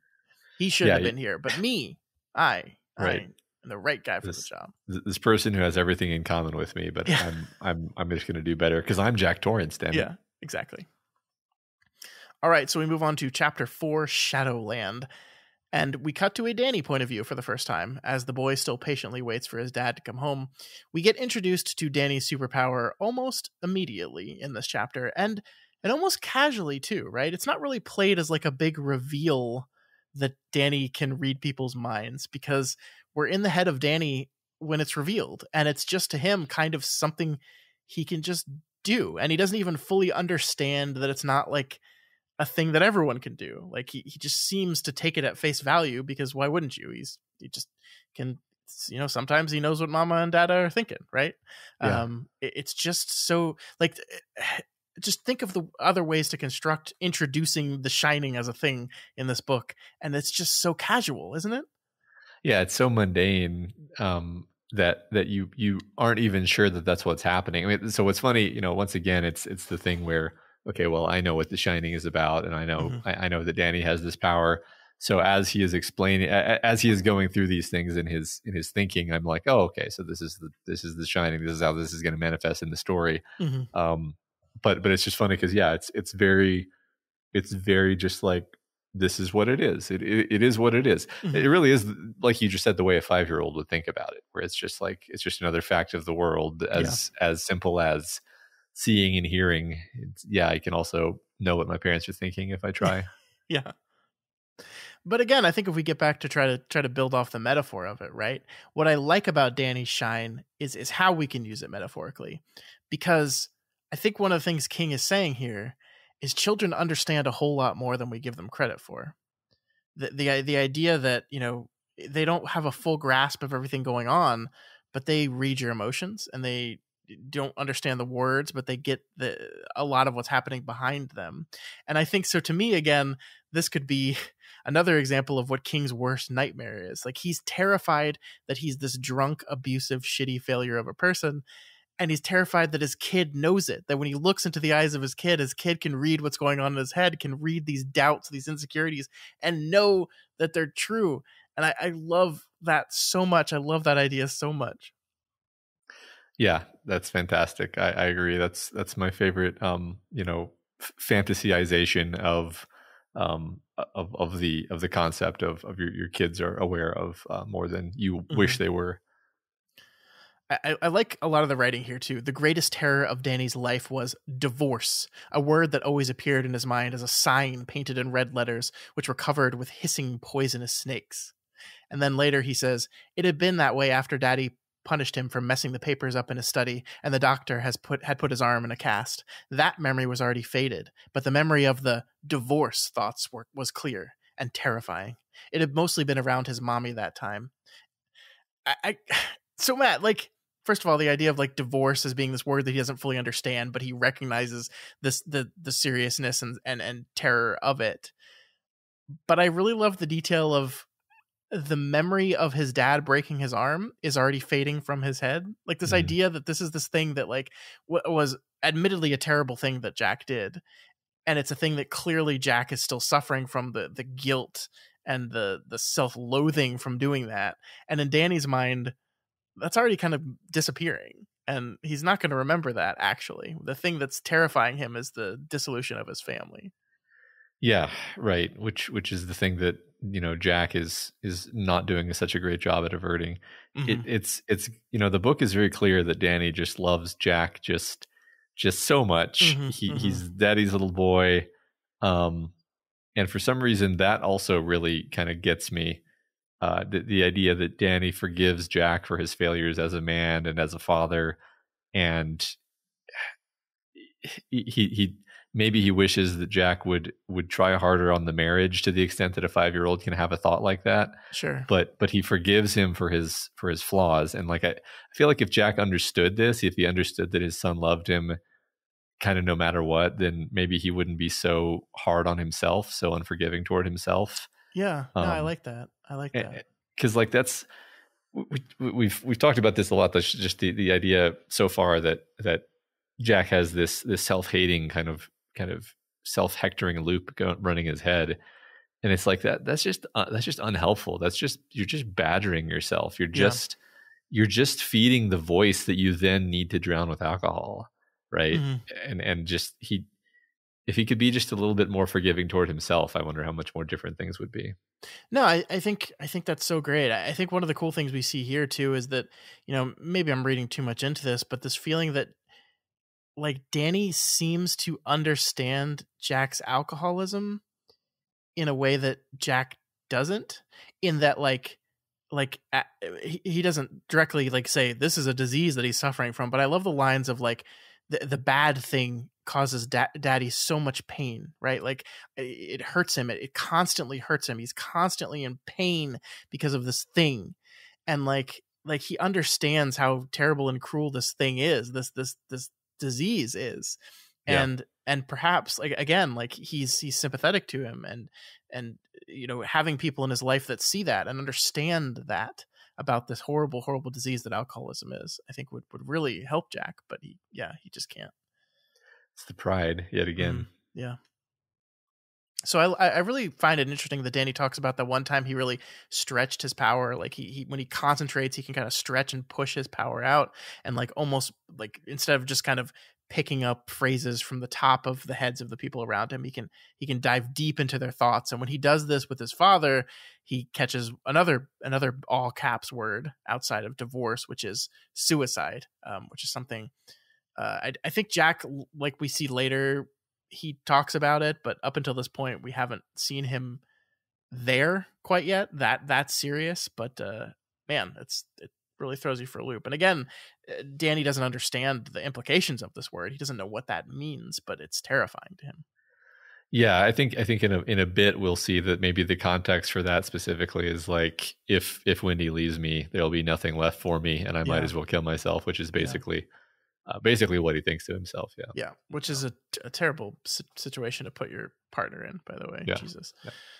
Yeah. So the other thing that happens when Danny concentrates is he sometimes sees his old friend Tony, who sometimes shows him things. I think one of the examples is that Jack's play gets misplaced, and Tony shows Danny that the play is in a trunk under the stairs, and he's able to help his dad out right there. But what do you make of Tony, Matt? Well, I've seen these two different adaptations, but the idea of Tony being extremely creepy, I guess the finger thing is kind of creepy in the Stanley Kubrick version, but like the idea for some, I mean, not for some reason, it's obvious why, like the idea of a physical figure who is like standing in the distance always, and you can kind of faintly hear him cry. And like you can't quite see what he looks like because he's too far away. Like that's just so creepy to me, isn't it? Yeah. I never really thought about Tony as being so creepy as I do now. Sure, and I want we certainly have a lot more to say about Tony as we go through it. But I do love that detail, right? He never just says, "Hey, Danny." It's always like, "Danny, yeah, come here, Dan." Like in any other circumstance, it would be like, "Oh my God, get the fuck away from this guy, Danny. This is not good." Right. But it seems like Tony wants to help him. Maybe. I don't know. It does genuinely seem like Tony wants to help him, right? But just like God, it's just such a creepy manifestation of your little inner child voice. Well, also it's funny that Danny doesn't think it's creepy. Like I think it's creepy. Danny isn't actually scared of Tony. I think maybe he wishes that Tony wouldn't send him these horrifying visions. Yeah.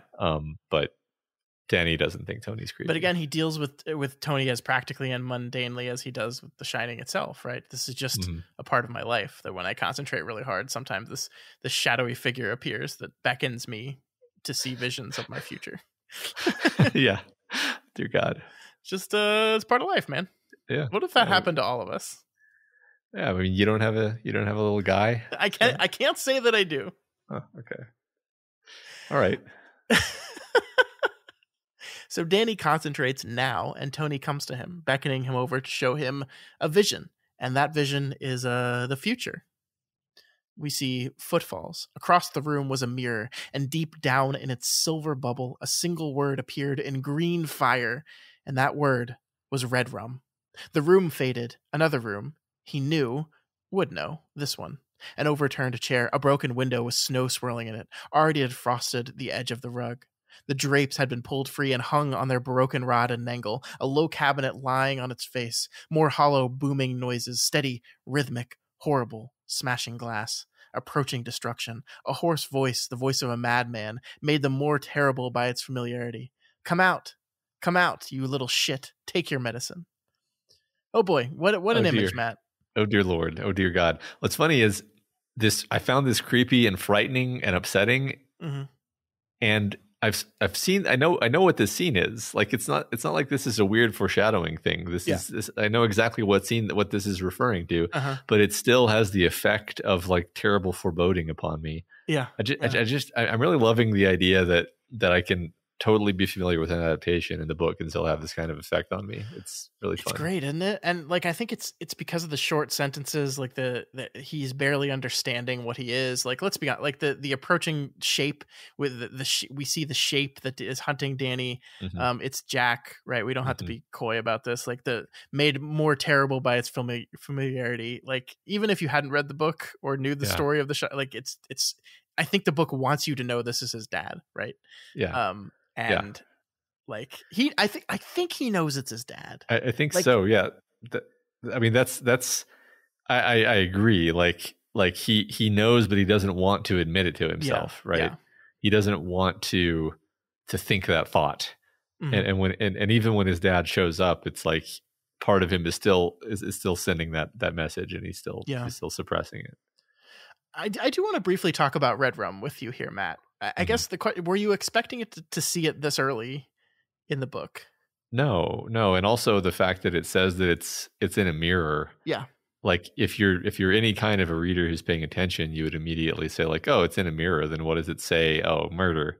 Like you would just get it immediately. There would be very little mystery to this. And in fact, there'd be no mystery to it because in the scene that it's embedded in, it's just like, oh yeah, this is obviously insinuating that Jack is going to murder them. It's not a mystery. Yeah. It's so interesting to me because like Red Rum has become this like iconic thing that is just like forever wrapped up in The Shining. It's one of like the first things you think of when you think of The Shining, right? And that's Yeah. mostly because of Kubrick, and mostly because of, you know, the scene of Danny writing red rum on the door and then seeing it reflected in the mirror.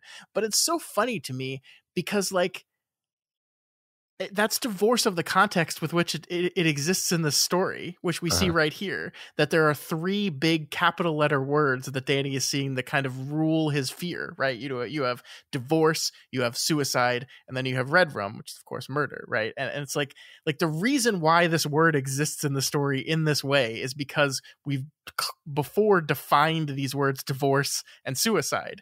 And in the movie, like it's completely divorced from that context. So like it's truly like one of the mysteries of the movie, and I think it actually elevates the scene to more creepy, is like, why the fuck is Danny writing red rum on the door? Like why Yeah. what why is he doing, like, Yeah. it's just so out of context and non sequitur, like it's just so random. But like I think I like it so much better in context of there's these words, these big capital words that Danny doesn't understand, but they rule his emotions because they're terrifying. They represent something absolutely terrifying about his situation with his family. And he doesn't get them, but he keeps seeing them and he doesn't know what to do with them. And the scariest of all is the one that we the audience are kind of masked from temporarily as well. Yeah, I love that. No, I mean, honestly, okay, well, first of all, I did the audiobook, so it wasn't 100% clear to me that these were capital letters, although the way the audiobook reader did it, it did seem like a tremendous amount of emphasis was placed on divorce and suicide, and then forced murder. So I get that. I think the text itself says at the end of the chapter, like it says these three words, like it mm-hmm. even without seeing the capital, I think it does intentionally wrap that all up in a 3-word bow for you. Yeah, no, that's really cool. Yeah, this is the kind of thing that King does that I just love. There's this like clever painting that's sort of spread across a number of pages, and then it all kind of comes together for you. Well, isn't it weird, because you could argue that a kid would not know what the word murder means either. So like they could have just had him see the word murder and know it was the scariest, most uncomfortable of them all, and just not know how to process that. And then we, the reader, would be like, oh yeah, murder, I get it. Like, but instead we do this thing where this fake out where eventually, perhaps it's in the movies, at least we see it reflected in the mirror and we see what the true word says, right?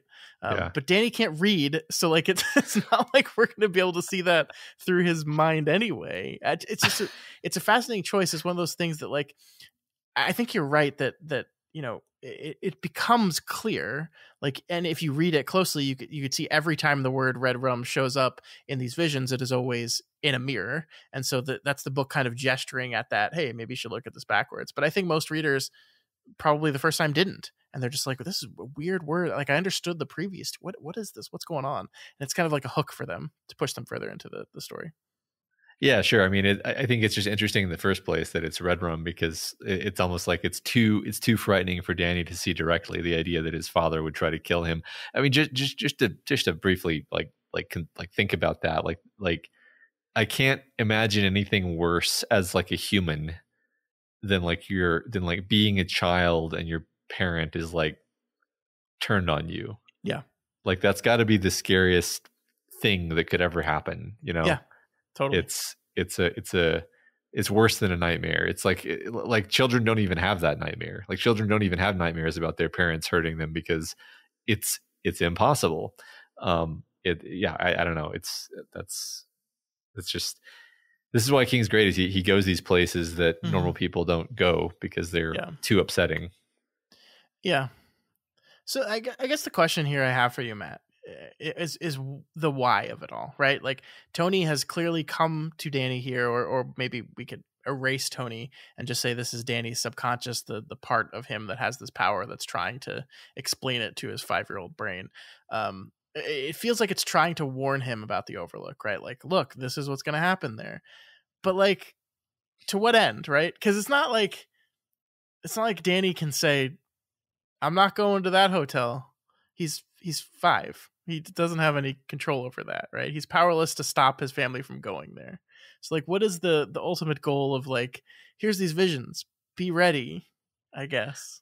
Yeah, I guess. I mean, I think Tony, I believe Tony says like, be careful. Yeah. I Yeah. think in the last chapter, and it's like, how? Yeah. like, what are you telling me to do? Right. So yeah, I mean, maybe Tony will become more like actually helpful at some point. But yeah, so Sure. far, just general like warnings to Hmm. prepare. Yeah. Tony, I wish you had flipped the word in the mirror for us a little bit. Yeah. I'm just remembering that I'm remembering being five, literally being five, and I don't know where I heard the word, but I remember asking my mom, what is a serial killer? And knowing obviously that it was someone who killed cereals, but not understanding how you kill cereals because they're already inanimate Hmm. objects like Frosted Flakes and so forth. And then she had to explain to me that it was somebody who kills people, and I was like, oh, okay. Why Oh, though? okay. No, but like that, it's funny to me because as a 5-year-old, the idea of someone being a murderer, you're just like, I have nothing to attach that to. Sure. So I'm just going to go play now. Yeah. Like it's not actually a scary thought, or at least it wasn't for me at the time. Yeah. Um, I'm not even sure you understand like what life and death is yet, let alone yeah. a person that takes it. Yeah. Or like what killing would look like or be Yeah. like, or any of Sure. these things. Yeah. So Danny at the end of the chapter wakes up from the vision with a start, and in that moment he happens to see his father turning onto their street, finally home from his journey to the Overlook. We gestured toward it before, but I really love this scene. Danny ran toward him and then froze, his eyes widening. His heart crawled up into the middle of his throat and froze solid. Besides his daddy, in the other seat was a short-handed mallet, its head clotted with blood and hair. Then it was just a bag of groceries. So, like, I think this is again the text trying to make very explicit what it just did, right? Like, Mm-hmm. if you haven't gotten it yet, the shape is Jack. Yeah. Right. Yeah. Multiple parallel things pointing at this, please. Yeah. Yeah. Yeah. For sure.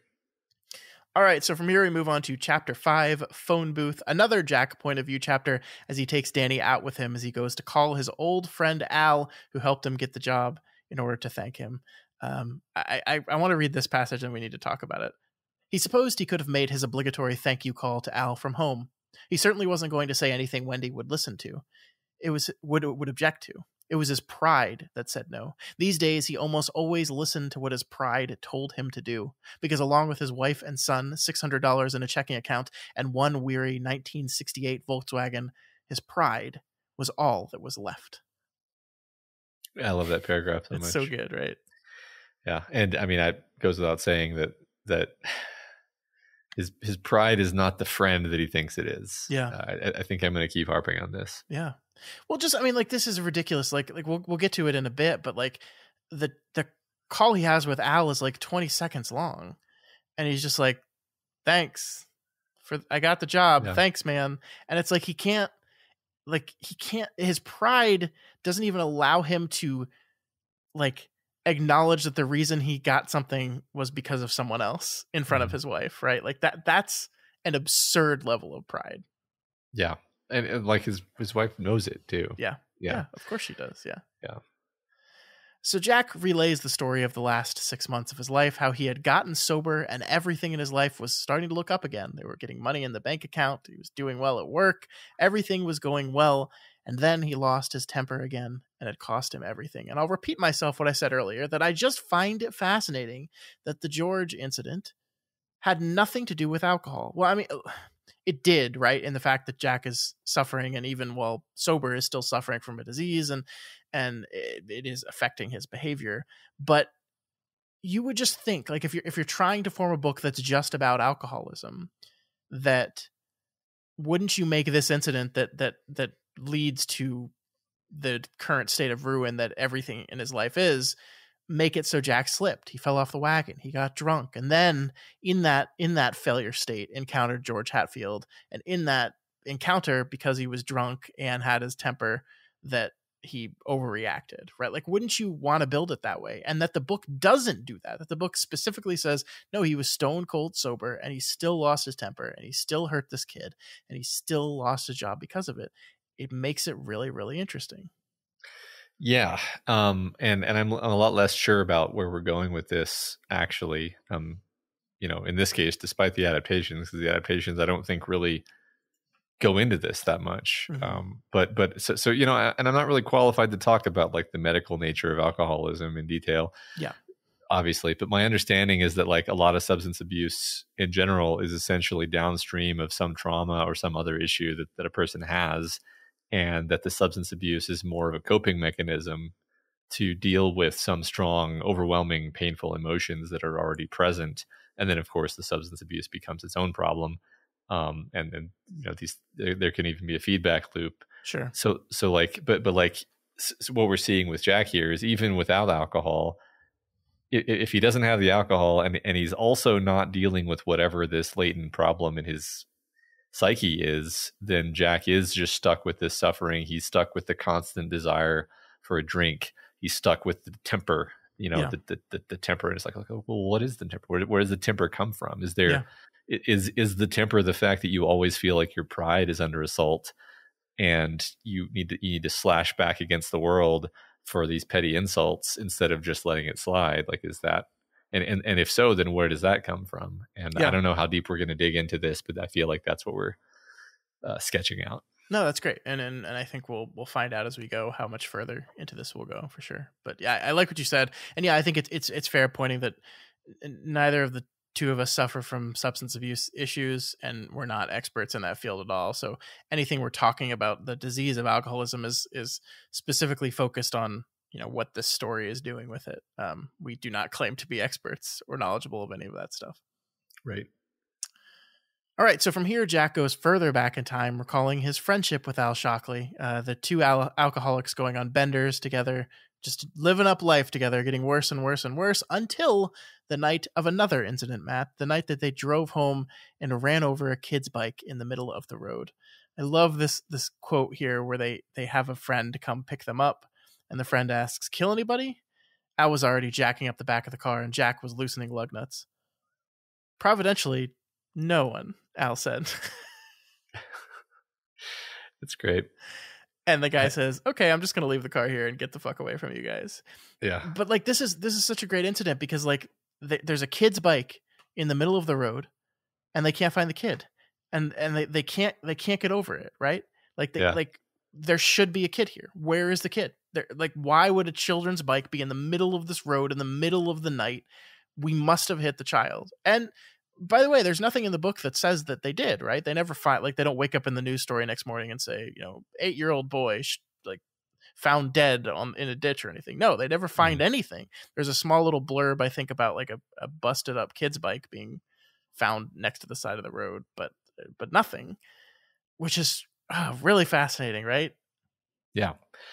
Well, I mean, first of all, the fact that it's a kid's bike is a perfect symbol for like the fear of killing a kid or your kid or what have you, which is just this horrible. It would be something you could never forgive yourself for, and so I think it definitely serves as this amazing like dodged bullet where it's like by all logic we should have killed a kid, and so it's like you almost have this guilt for a thing that didn't actually happen, because you're like, we didn't actually kill a kid, but we may as well have. And it's almost like we've been given a second chance we don't even deserve to get right, which is why I think they both I think it's kind of great actually. Like, it's one of the few like kind of like beautiful moments in the story that's just like unambiguously good, is that both of these men are like, we're both done drinking. Yeah, we have to be done now. Yeah. And we're gonna hang out together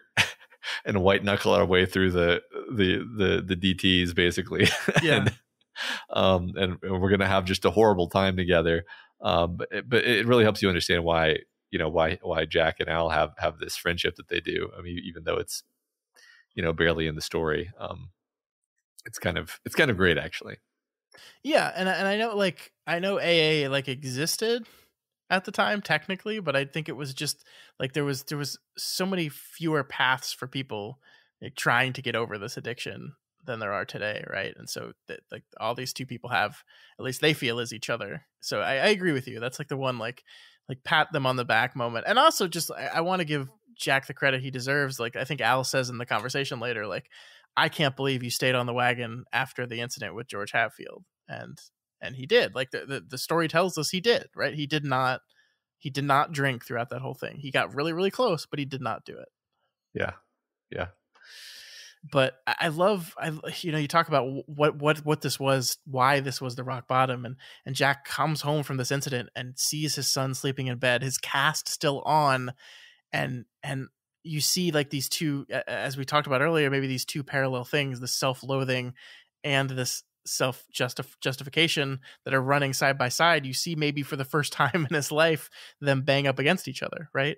I love how the writing, it was an accident, he fell down the stairs, and then in parentheticals, oh, you dirty liar, it was an accident, I lost my temper, you fucking drunken waste, God wiped snot off his nose and that was you. Listen, hey, come on, please, just an accident. But the last plea was driven away by the image of that bobbing flashlight as they hunted through the dry late November weeds, looking for the sprawled body that by all good rights should have been there, waiting for the police. It didn't matter that Al had been driving. There had been other nights where he had been driving. And so this is his rock bottom, right? This is the moment that he realizes that you're absolutely right, that a kid should be dead. They should have killed a kid this night. And it's only by like divine providence that they didn't. So they both decide to go turkey here. I wonder what it means that it was, that it was not Jack driving the car, right? I mean, I guess because it could very well have been, but yeah, I don't know. Yeah, I mean, I think in Jack's mind, like this is the one moment where he's not like trying to push off blame, like this idea that like there's a version of Jack that could have been like, well, it wasn't me driving, like it was Al, if I was driving it would have been okay. But in this moment he says there had been other nights where he had been driving, so like it could have just as easily been me behind the wheel. It's again just happened to not be. Like everything about this, we had the closest possible call, and everything about this could have and perhaps should have gone the other way, but for some reason it didn't. And so we're using that as a sign, and they both quit. Yeah, it's a rare moment of real moral clarity for Jack. And it's really kind of heartbreaking, right? That like they got out of this without doing any lasting, terrible, like murderous harm. And then the George incident happened, and it's like one thing after another for Jackie boy. So Al finally picks up the phone, and Jack thanks him for getting the job. Actually really fascinated by this phone call, Matt. As we said, it's very brief. It only takes like 20 seconds. They don't really talk for very long. And I love this exchange. I really bitched things up for myself, he said evenly. Oh, hell, I'll have the board around by spring. Effinger's already said that they might have been too hasty. And if that play comes to something. Yes, listen, my boy's out in the car, Al. He looks like he might be getting restless. Sure, understand. Isn't this fascinating? Like Al is kind of basically saying to him, it's gonna be okay, man. Like I think I'm pretty confident that you get through this winter and you're gonna get your job back. I'm gonna get you your job back, and like things are gonna be okay. And Jack is kind of dismissive of that. Like, yes, and then like immediately change the subject. Hey, listen, I gotta go. I'm not gonna talk about this anymore with you. I don't know. Like, do you think it's that Jack doesn't think that he could get his job back? Do you think that like I love the line about, and if that play comes to something, do you think Jack thinks that the play is not going to come to anything? I don't know. What was your read on this? Because I find it really fascinating. Yeah, I don't think I disagree. I mean, basically, Jack is just pessimistic. He always expects things to be bad. He believes that he deserves for things to be bad. Maybe he deserves to be punished. Maybe, and that's emotionally he can't deal with somebody telling him like, actually, it's all going to be fine. Things are going to be great. You know, your life will get better because he doesn't think he deserves it. Sure. Yeah, I don't know if he specifically thinks that I won't get the job back. It's more like he thinks he doesn't deserve to get the job back. I like the idea of the pride, like as he's as ashamed as he is of getting this job because of Al, the idea that like he would have to go back into work surrounded by those people that all know that the only reason he's here is because Al got him the job back, you know?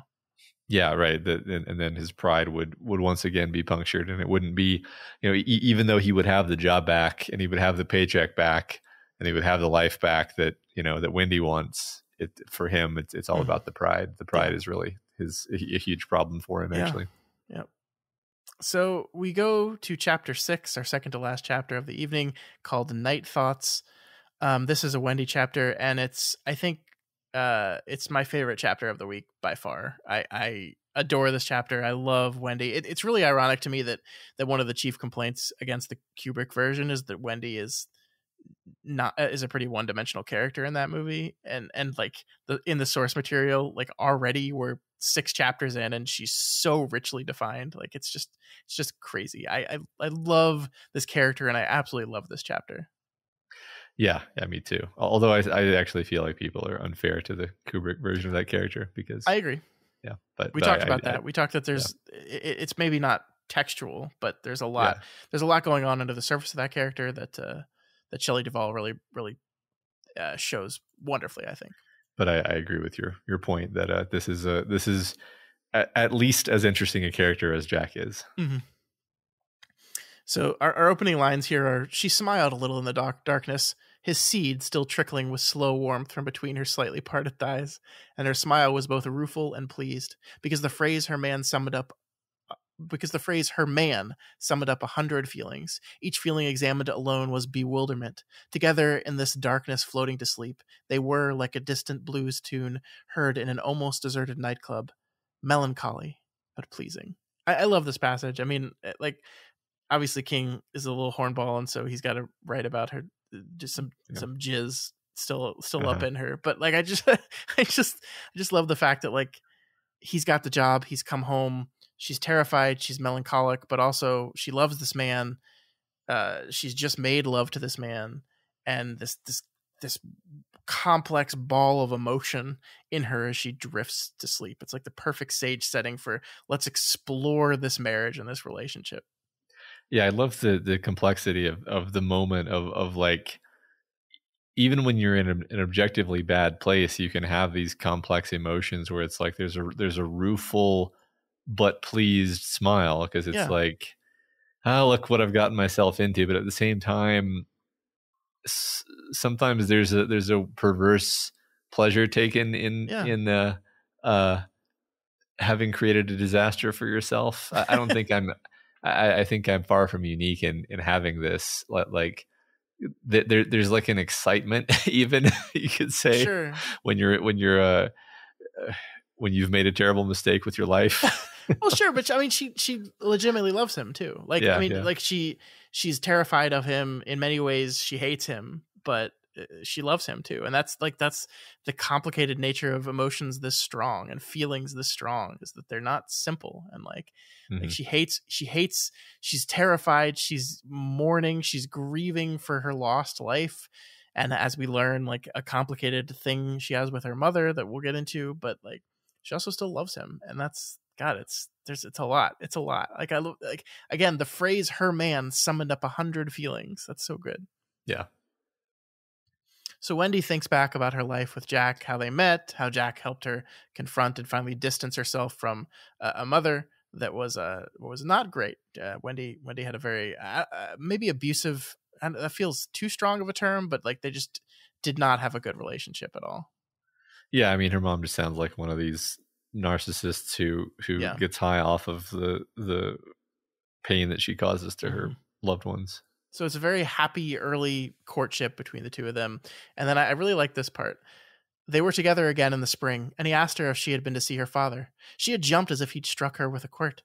How'd you know that? The shadow knows. Have you been spying on me? And his impatient laughter, which had always made her feel so awkward, as if she was 8 and he was able to see the motivations more clearly than she. You needed time, Wendy. So, Matt, does Jack have a little bit of the shinin? That honestly didn't occur to me. I mean, maybe it would make sense plot wise that he would. I just kind of read it as Jack, is actually good at reading people. He is actually smart.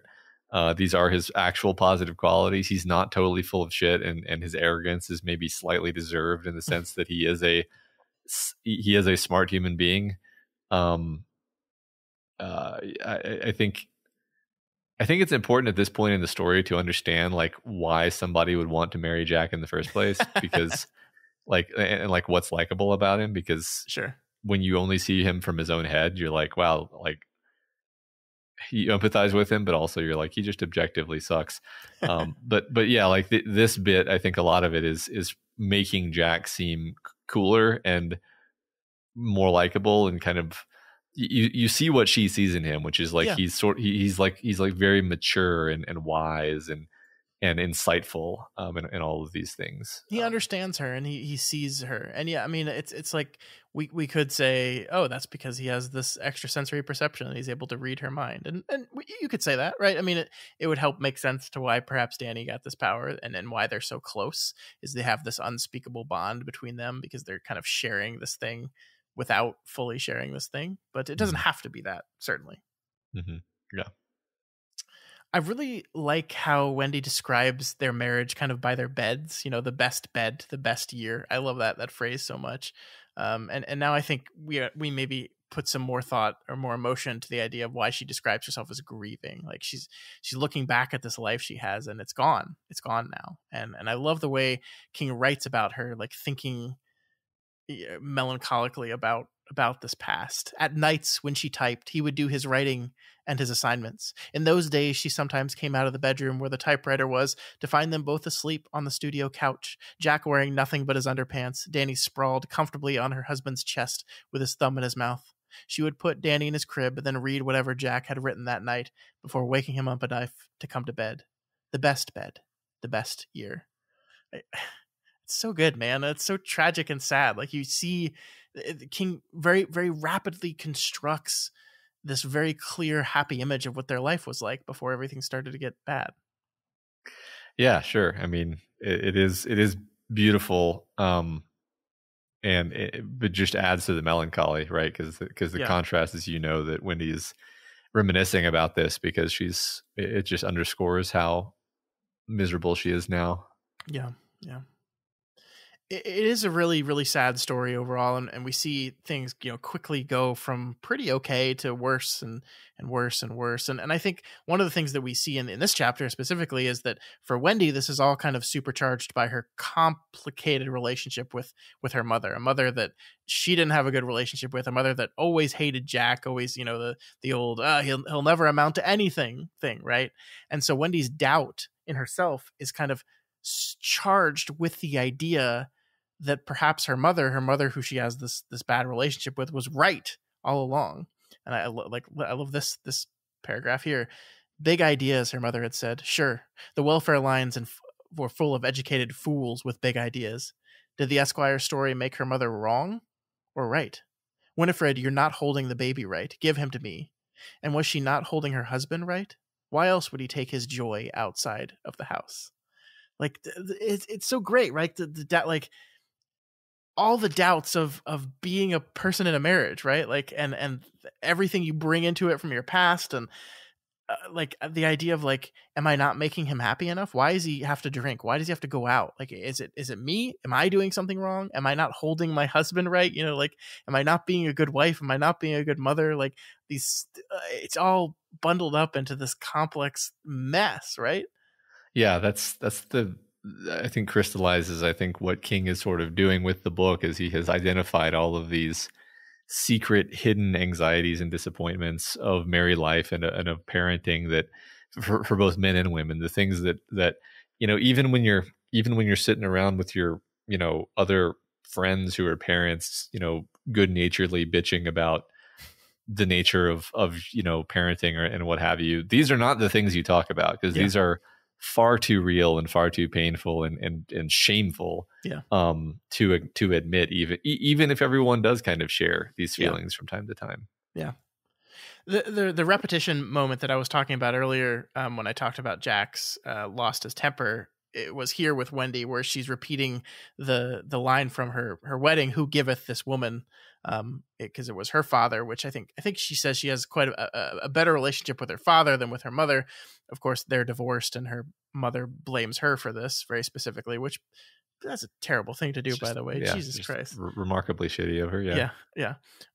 So she's like, "Who giveth this woman?"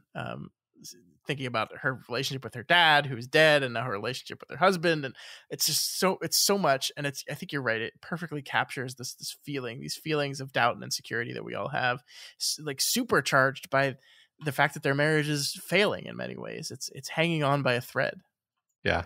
Now I like you pointing out that, Jack's refrain is you lost your temper, and Wendy's is who giveth this woman. They're very, very tonally different things. Mm-hmm. Like Mm-hmm. Jack's plays into this overwhelming tone of doom and self-loathing and darkness, and Wendy's plays more into this melancholic regret and grief. Mm-hmm. And they're just totally different vibes for these two characters. Yeah. And I love Wendy says here, she had never dreamed there could be so much pain in a life where there was nothing physically wrong. She hurt all the time. I really like this because we had the bit, where Danny is looking at his father and understanding that his father's disease is kind of making him hurt all the time. He's thinking about alcohol, he's thinking about drinking, and he's in pain all the time. But he's not the only one, right? Like, this is a thing that affects everyone. And Wendy is also, not an alcoholic, but living in this world of constant pain, of constant hurt, that all the time. And again, it's just brutal. It really is. It's horrifying. Of course, she blames herself for all of these things that are really downstream of her husband's illness. Yeah. I mean, and it's funny that, like, they both blame themselves, and I would say one of them is more accurate in that blame than the other. Yeah, but just unproductively so. Yeah. So we then get to see the moment where she asks Jack for a divorce. We saw this moment earlier in the chapter from Jack's perspective, but we get to see it here from hers. And I love this moment so much because the big thing with Wendy is Jack does not act the way she thought he would, because she chooses to confront him about this the morning after the incident with the bike. And Jack is kind of reeling. And she says, she had expected to discover his anger, to provoke the bitterness, the recriminations. She had expected a mad dash for the liquor cabinet, but not this soft, almost toneless reply that was so unlike him. It was almost as though the Jack she had lived with for 6 years had never come back last night, as if he had been replaced by some unearthly doppelganger that she would never know or be quite sure of. It's really interesting because, like, it's good, right? Like, in essence, like, this is a Jack that is, he basically says to her, ask your question again in a week, and if you still want to, then basically they both are talking about the word without talking about it, right? Like, if you ask me for a divorce in a week, I will say, okay, let's do it, but just give me one more week to try to get my shit straight. And it's a good thing, but I also love, it's not entirely good, right? Like, replaced by some unearthly doppelganger that she would never know or be quite sure of, right? So, like, she's not, she's in this kind of limbo of uncertainty that, like she is it, I'm trying to think of a way to describe this, but she doesn't ever get to be on a level playing field, on solid ground, because she doesn't know who this person is. She doesn't recognize this person. She understood who Jack was, and then she watched Jack transform into this different person, and then suddenly there's this new person here, and she's just like, who is this guy, and can I trust him? I don't know who he is. I don't know how to read him. And so it just leaves her in this state of constant uncertainty, and they just kind of limp along in that state for a long time. Yeah, right. I mean, maybe I'm prematurely conditioning on what direction I kind of know the story is going in, but I think that there's also this fear of your spouse, who on whom you depend so much, sort of turning into somebody else. And it's like all of the closeness and all these things you count on are now not things you can count on anymore. Sure. And that can be very, that's a different kind of horror, actually. Much different from like a child's fear of their parent transforming, but I think also relatable. Yeah. My favorite part of all this, though, is when Wendy acknowledges that Danny and Jack are bonded in some way. Perhaps because Jack gave Danny his gift of the Shining, like we were talking about before. But I mean, just simply, like, it's in the funny way that sometimes a child just veers closer to one parent than the other. Like, I love the phrase she used to describe this. Danny had been Jack's for the asking. I love that. Yeah. Yeah, I love it too. Yeah, I mean, sometimes a child will even kind of switch which parent they're obsessed with from month to month as they develop their personality. But Sure. it's you know, it's one of the few things that makes you kind of like Jack is the fact that Danny likes Jack. It's like, well, I guess there must be something there worth liking then, right? Yeah, I mean, it makes it all the more tragic knowing the visions we've seen of the future as well, right? Because like this is Hmm. not only is this not only in the general sense of it's a parent, it's the person that you place most reliance and trust in ever betraying you, but then also the one that you had like the closest bond with. Yeah, exactly. Yeah. So Matt, what do you think of the Danny birth story that we see here? I like this detail that like she describes it as something was taken from her. You know, that's a really fascinating choice of words here. And then of course the idea that when she first lays eyes on the kid, he still has the call over him, and Wendy briefly thinks he has no face.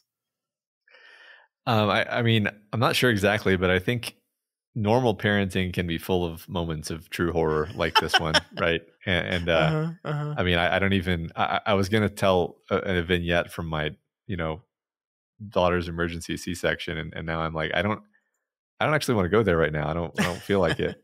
Like it's Sure. too. It hurts, right? But like the stuff that caused me an emotional reaction in this week's reading, more so than Danny's horrific vision of murder, was actually the horror of the mundane struggles of Wendy and Jack, Mm-hmm. none of Mm-hmm. which is supernatural, right? So Yeah. like the idea of thinking your baby doesn't have a face, that's in some sense more horrifying than a croquet mallet caked in blood and hair, because it's real. Um, it could happen to you, maybe has happened to you, Yeah. Eh, So I want to pose this question to you, and I don't read into this too much, and like I want to make clear that I think it's very true that Wendy absolutely loves her child, but do you think there's like a distance that Wendy has from her son, and part of the story of like the idea that like this is something that was taken from me that I've lost, and also like the first time I saw it, I was terrified that it was some faceless monster. Do you think we're trying to create this feeling of like there's a space between her and her son, like take this combined with the uh, Danny is Jax type of thing? I think so. I mean, the first conversation, the first interaction we saw her having with Danny was her sort of failing. It was a fumbled attempt to communicate on her side, followed by him just being like, "Okay, I'm going to stay out here and wait for Dad now," Mm-hmm, mm-hmm. which obviously makes her feel kind of, what am I, a chopped liver? Like I'm here. Okay. I'll just go back in the house then, Danny. Yeah, All right. yeah, yeah. So no, I think I got the vibe that you were gesturing at. Yes. Yeah, I mean, I like that. Now that I'm thinking about it, like that chapter begins and ends with Wendy physically distanced from Danny, right? Like she's Mhm. standing at the window looking at him, and he's outside at the curve waiting for Daddy. Yeah. So they're not even physically close to each other. Yeah. Right.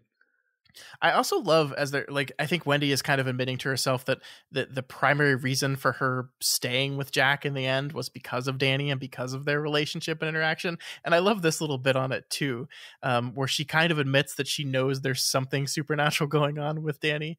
And hadn't she felt time and again her son's wordless opposition to the whole idea of divorce? She would be thinking about it in the kitchen, turning it over in her mind, and as she turned the potatoes for supper over in her hand for the peeler's blade, and she would turn around to see him sitting cross-legged in a kitchen chair, looking at her with eyes that seemed both frightening and accusatory.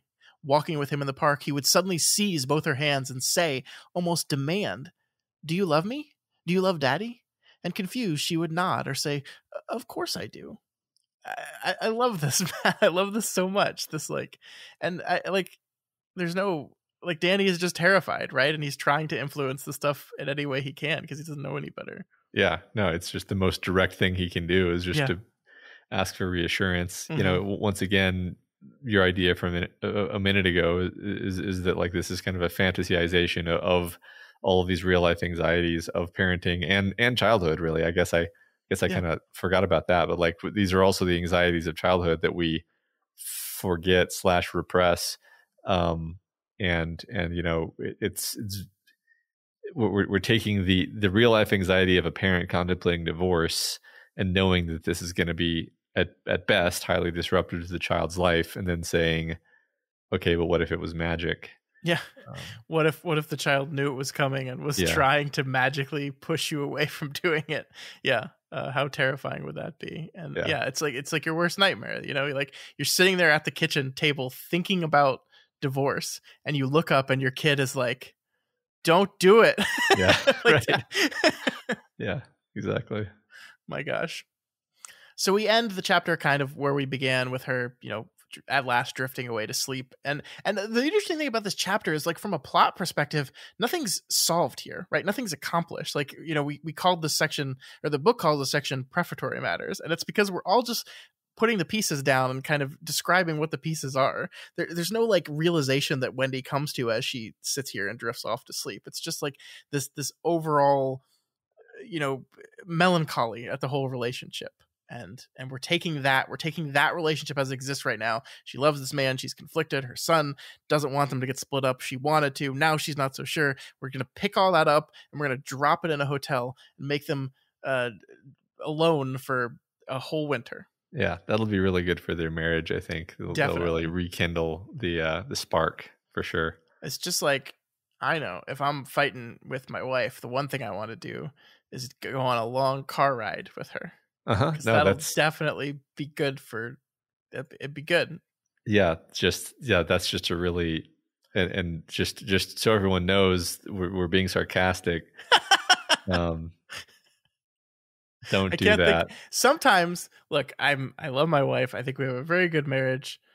Sometimes, in order uh to resolve a fight, you need to be away from each other for a little bit Yeah, and to yeah, cool because down and process the way you're feeling, and then come back to each other and talk it out. yeah, exactly. I mean, yes. I can't. I'm just going back to what Jack said to Stuart Ullman when he's, like, talking about Cabin Fever, and Jack's just like, we read books, we'll be fine. I'm just looking at this relationship and being like, my wife and I, if we get into a little tiff, we'll just read some books, and then Yeah, everything will be okay yeah, again. and then the problem will be gone. Yeah. Whatever the problem was. And Danny, Um, he'll just do some puzzles. yeah. No, it is hilarious how, like, disconnected from, like, the actual problems in his life Jack actually is, Yeah, yeah. because he's obsessed with the problems that in some sense are all in his head, Mm-hmm. and blind to the problems that are actually present. Yeah. It's interesting. No, you're right. You're totally right. And I think, as to your point, that all goes back to his pride. Hmm. Hmm. All right, Matt, we wrap things up with a short chapter, chapter 7, titled "In Another Bedroom." We come back to Danny while his mom is fading into sleep in her room. Danny is going to sleep in his, and having a bit of a nightmare. He wakes up from another nightmare thinking about the Shape, aka his father, hunting him through a hotel, and all the other things that Tony showed him. And I just, like, I want to highlight this writing. You said you wanted to focus more on the prose in this book, so here it is, another wonderful example. The wind sighed through the trees, and the fallen leaves rattled up the deserted walks and around the hubcaps of parked cars. It was a faint and sorrowful sound, and the boy thought that he might be the only one in Boulder awake enough to hear it. The only human being, at least. There was no way of knowing what else might be out there in the night, slinking hungrily through the shadows, watching and scenting the breeze. It's good Uh-huh. shit. It's good It shit, is. man. Yeah, so I identified the tones of the two parents as being different, and then of course Danny's is a third tone, which is fear. Mm-hmm. He's terrified. He's actually the only one who, in some senses, is feeling the right emotion, because his magical senses are letting him know what's coming, and so Yeah. he's afraid, afraid for his life. And more of my favorite King stuff, of course. A kid being scared in bed. Yeah. Happens in so many King books, and it never gets old. I love it. I love the idea of he might be the only one in Boulder awake enough to hear it, the faint and sorrowful sound of the wind blowing through the trees and hubcaps. It's such good stuff, man. I love this writing so much. Yeah, no, it really is great. What else might be out there in the night, slinking hungrily through the shadows, watching and scenting the sorrowful breeze? Good Yeah. shit. Yep. Good job, younger than me, Stephen King. Turns out you're pretty good at this. Mm-hmm. Mm-hmm. So the chapter ends as Danny falls asleep with another warning from Tony and more images of that word, the third word, the scariest of the three, Red Rum. And so we end. We end the chapter and we end the section. So good. And it's time to end this episode. It is. All right. As we wrap up the episode, for those that may be joining us for the very first time, oh my gosh, I hope you enjoyed that last 2.5 hours. We normally do a discussion question in every episode, and so we're going to continue that in our third season. So Matt, what is our discussion question for our very first episode of season 3? What is your favorite opening line? And now we have an important rule here, right? Yeah, I'm sorry to say it, but the opening line of The Gunslinger is disqualified. you may not suggest the opening line of The Gunslinger. We had to do it. Because obviously you were all just going to do that. So. Yeah, you were all going to do that. And let's all take one moment here now and acknowledge that that's one of the best opening lines in the history of literature. And great, we've done that. We've said it. We've acknowledged it. And let's pick something else, please. Because you were all going to do it.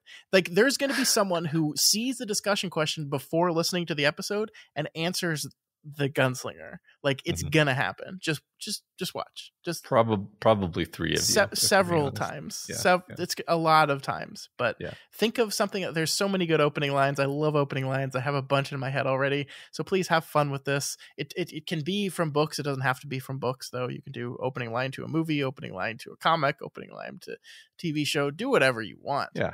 And of course, explain why you love it. Yeah, definitely. Don't just give us the line. Tell us the why. We like essays from you folks so we can make our episodes even longer than they already are. God damn it. All right. That is going to do it for us this week. Next week, The Shining continues with chapters 8 through 13 as we make our way to the Overlook for, well, not technically the first time, but come on, the first time. Yeah. Remember, you can reach us via email at kingslingerspod@gmail.com or over on Twitter at kingslingerspod, and the subreddit at r/doofmedia is a great place to answer that discussion question or just hang out. If you are not already subscribed to Kingslingers, season 3 is here, so we recommend you get on that. You can find us anywhere podcasts can be found.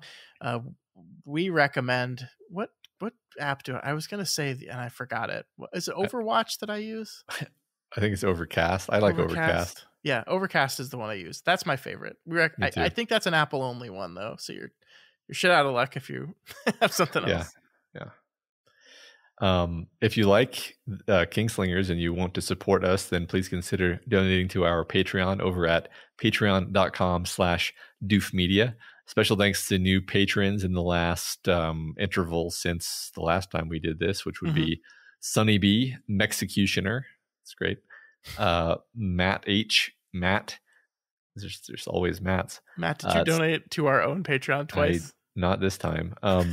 Stephanie S., Melissa H., Jeffrey D., and Justin R.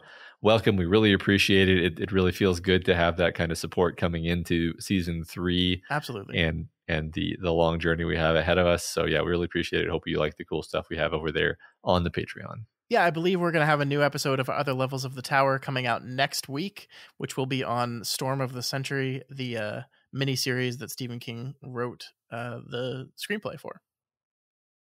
Speaking of which, Matt, we got to watch that. Gotta watch that. Remember last month when we were like, we'll watch it over the course of the entire month of December, and then we didn't do that at all?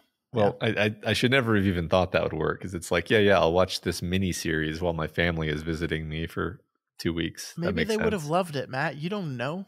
Well, I was showing them Andor though, so yeah, okay, fair. That's very fair. I haven't seen Storm of the Century yet. Gonna go ahead and conclude that Andor is probably better. I think so. That's okay. Of course, if you cannot afford to donate, that is absolutely okay. You can help us out by sharing this podcast. It's a new season. We're covering a new book. We need your help to get this out there. We're trying to be more active on the social medias. We've got some plans in that regard, but it only helps if you guys share the things that we post. So please keep doing that. And of course, you can always help us out by leaving a rating and a review on Apple Podcasts or whatever podcasting platform you use. This week's Spotlight review comes from John Greenstone, who gives us 5 stars and says, Season 2, twice the fun. As Kingslinger Season 2 wraps up, I'm so grateful to have found these guys. I look forward to Thursdays when I can listen to another episode of Scott and Matt discuss Stephen King's Towerverse in all its strange and wonderful complexity. Their wonderful interaction and discussion of these books makes the overall literary experience so much better. I can't wait for Season 3. Well, John, it's here. It's here right now. We just did it. Episode 1 in the can. So many more to come. So many more. So very many more. At least another year of entertainment for you. So yeah, and thank you for your thoughtful and heartwarming comment there. Yeah, we appreciate that, John, and we appreciate all of you who have taken the time to send those rating and reviews in. As we always say, they really do help people find the show and appreciate the show, and it directly leads to us getting more listeners, which is wonderful. We really appreciate that.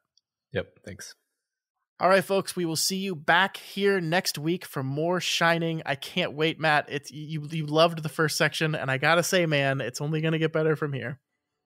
Well, that is incredibly exciting. Long days and pleasant nights. And may you have twice the number.